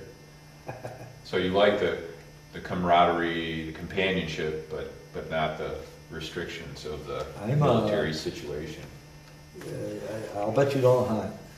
Do you hunt? Yeah, not much anymore. I used to quite a bit years ago. I'm a fanatic. No, I'm a I'm fanatic. not, yeah. I worked all that 40 years in the factory. I worked nights so I could hunt days. And I had the seniority that when the hunting season rolls around, from September 1st till February 28th, 6 months out of the year, I work nights so that I can hunt. And now I'm 71 years old, and in September and October, I hunt 27 days out of 30. Well, I hunt and fish and garden. I like the outdoors. I'm going to shut that off now. That makes sense. Perfectly logical. No, I was curious because when you were saying that now I'm almost a lone hunter. Yeah. I've outlived and outlasted everybody I ever hunted with. Yeah. Well, I don't know. Deer hunting's lonely anyway. So is turkey hunting. So. I'll be turkey hunting. Yeah. You don't need people. You don't want people to. I'm going to miss opening day. I got to go to Bath opening day for my physical. But, I'll be hunting right down here at Katy Deterrent, if you know where it is. Yeah. Yeah. A man named Dobbs got a cattle farm, or dairy farm, and he lives on the White Wagon Road out of Willawanda. But I got written permission to hunt on his land, full of turkeys, full of deer. Well, I hunted from Elmar to Waverly. I hunted from Waldburg to Waverly on that flatland all my life. I know that land better than I know my backyard. Yeah, no, I'm familiar with, I've never hunted there. We used to fish the bend in the river there Oh, a yeah. long time ago, Yeah. but I haven't done that. I fished that. Uh-huh. Yeah. Well, I can't tell you how much of a pleasure it's been to sit and chat with you. And I think they're going to be very happy with all the stuff that you've provided. Well, he's dead now, but I could introduce you to the man that had a lot more thrilling time over there than I did. He was there in the early part when they were knocking the shit out of us. I mean, I've read about that war, and I tell you, Well, I in would the not, early part, 1950, they pushed us right off South Korea, right into the water. well, right down into that Oh, yeah. southeastern corner. That's I mean, right. it was, There was wasn't much left. That's right, yeah. Yeah. You know, you think anything, but what I can't figure out is what they want it for. There's nothing there, huh? They don't have no oil like Iraq's got. Well, at that time, there was just this, we had this obsession. I don't know, maybe I shouldn't say that, maybe that's not quite the right word, but we were certainly zeroed in on stopping the spread of communism. Yeah. And that's really what it was. I mean, and that's what Vietnam was also. And one of the things that historians argue about, or will be arguing about into the future, is, well, really, was there a fear of spreading communism? I mean, was that really the issue? We look at Vietnam today, and most people pretty much agree that, well, the North Vietnamese didn't give a hoot about spreading communism. They just wanted to join the two halves of the country together, and which they did, right? They succeeded in doing it after we left in 1974, and they haven't tried to spread communism. And I guess maybe someday we'll look at Korea the same way. Wars are fought with the rich and the greedy. At least they're the ones that starts it. The little man, Korea's got nothing I want, nothing I'd kill for. But the average person don't start wars. Your bigwigs up there that's got all kinds of money, but looks over at somebody else's country and they got something we want. And, Well, that's why people are. Some people have their doubts about the war that we're well, in I think now. the only reason we're going into Iraq is for the oil. Well, Don't you? I'll tell you what, it's funny, I talked to my son last night, and he was asking me the same question. He lives way out he lives in Oregon.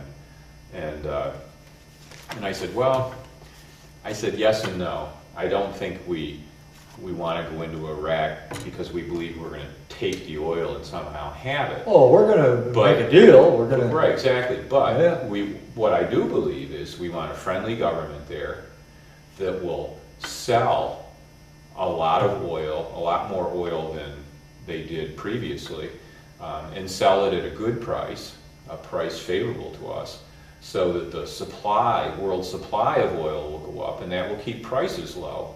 And that's what we want. I mean, we want low oil prices so we can keep building big automobiles and big cars, and people can keep driving them. And Well, I voted for Bush, but I think he's lying about why he went in there. I think if they didn't have any oil, we wouldn't have gone in there. that's a perfect argument. You could ask the question: do you think if Iraq was the biggest producer of bananas in the world, That we'd be do interested. you think we would be there now? No, we would not. Neither do I. No. So, yeah, it has something to do with it. That's for Yeah. sure. I agree with you.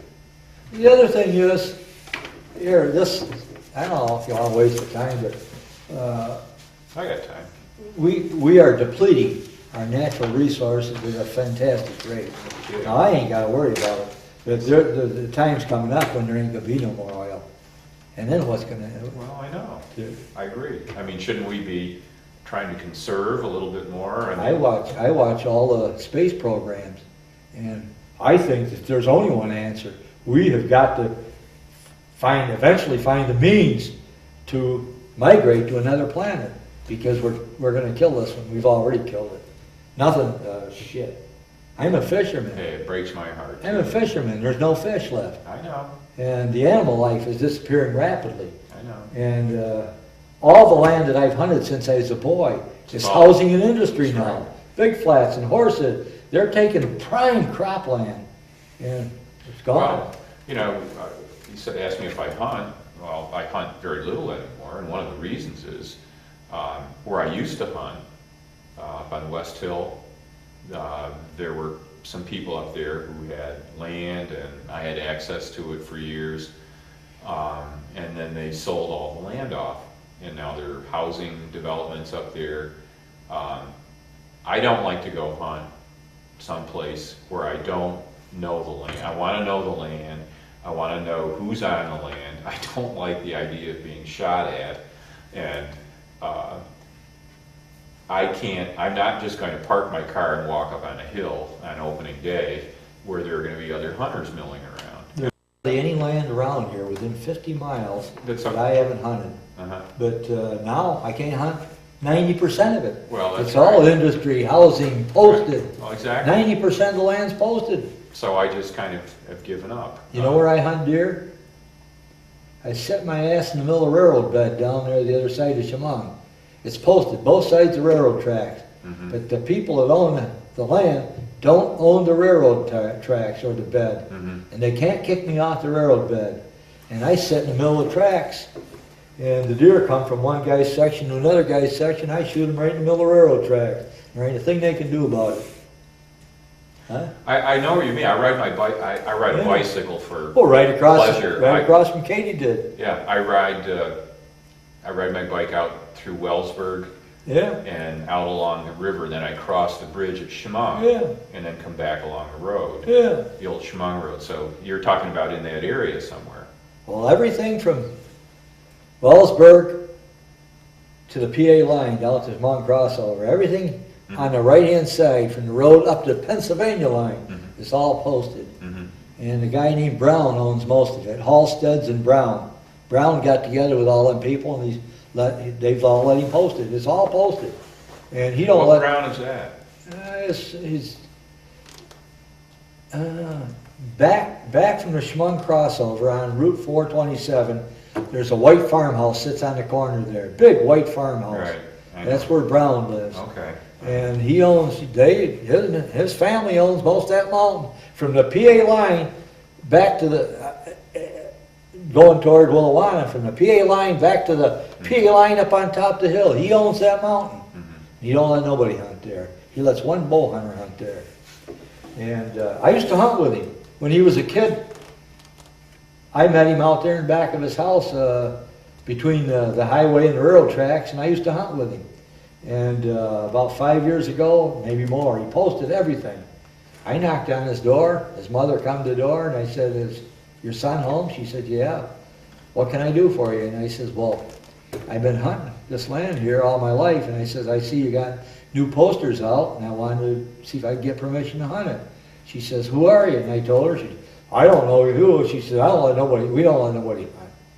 And he was in there, and he got my eye, and he says, "I'll talk to you on the driveway." Go out on the driveway, and I told him, I said, "Listen," I says, I'm too old. I don't want to hunt your mountain.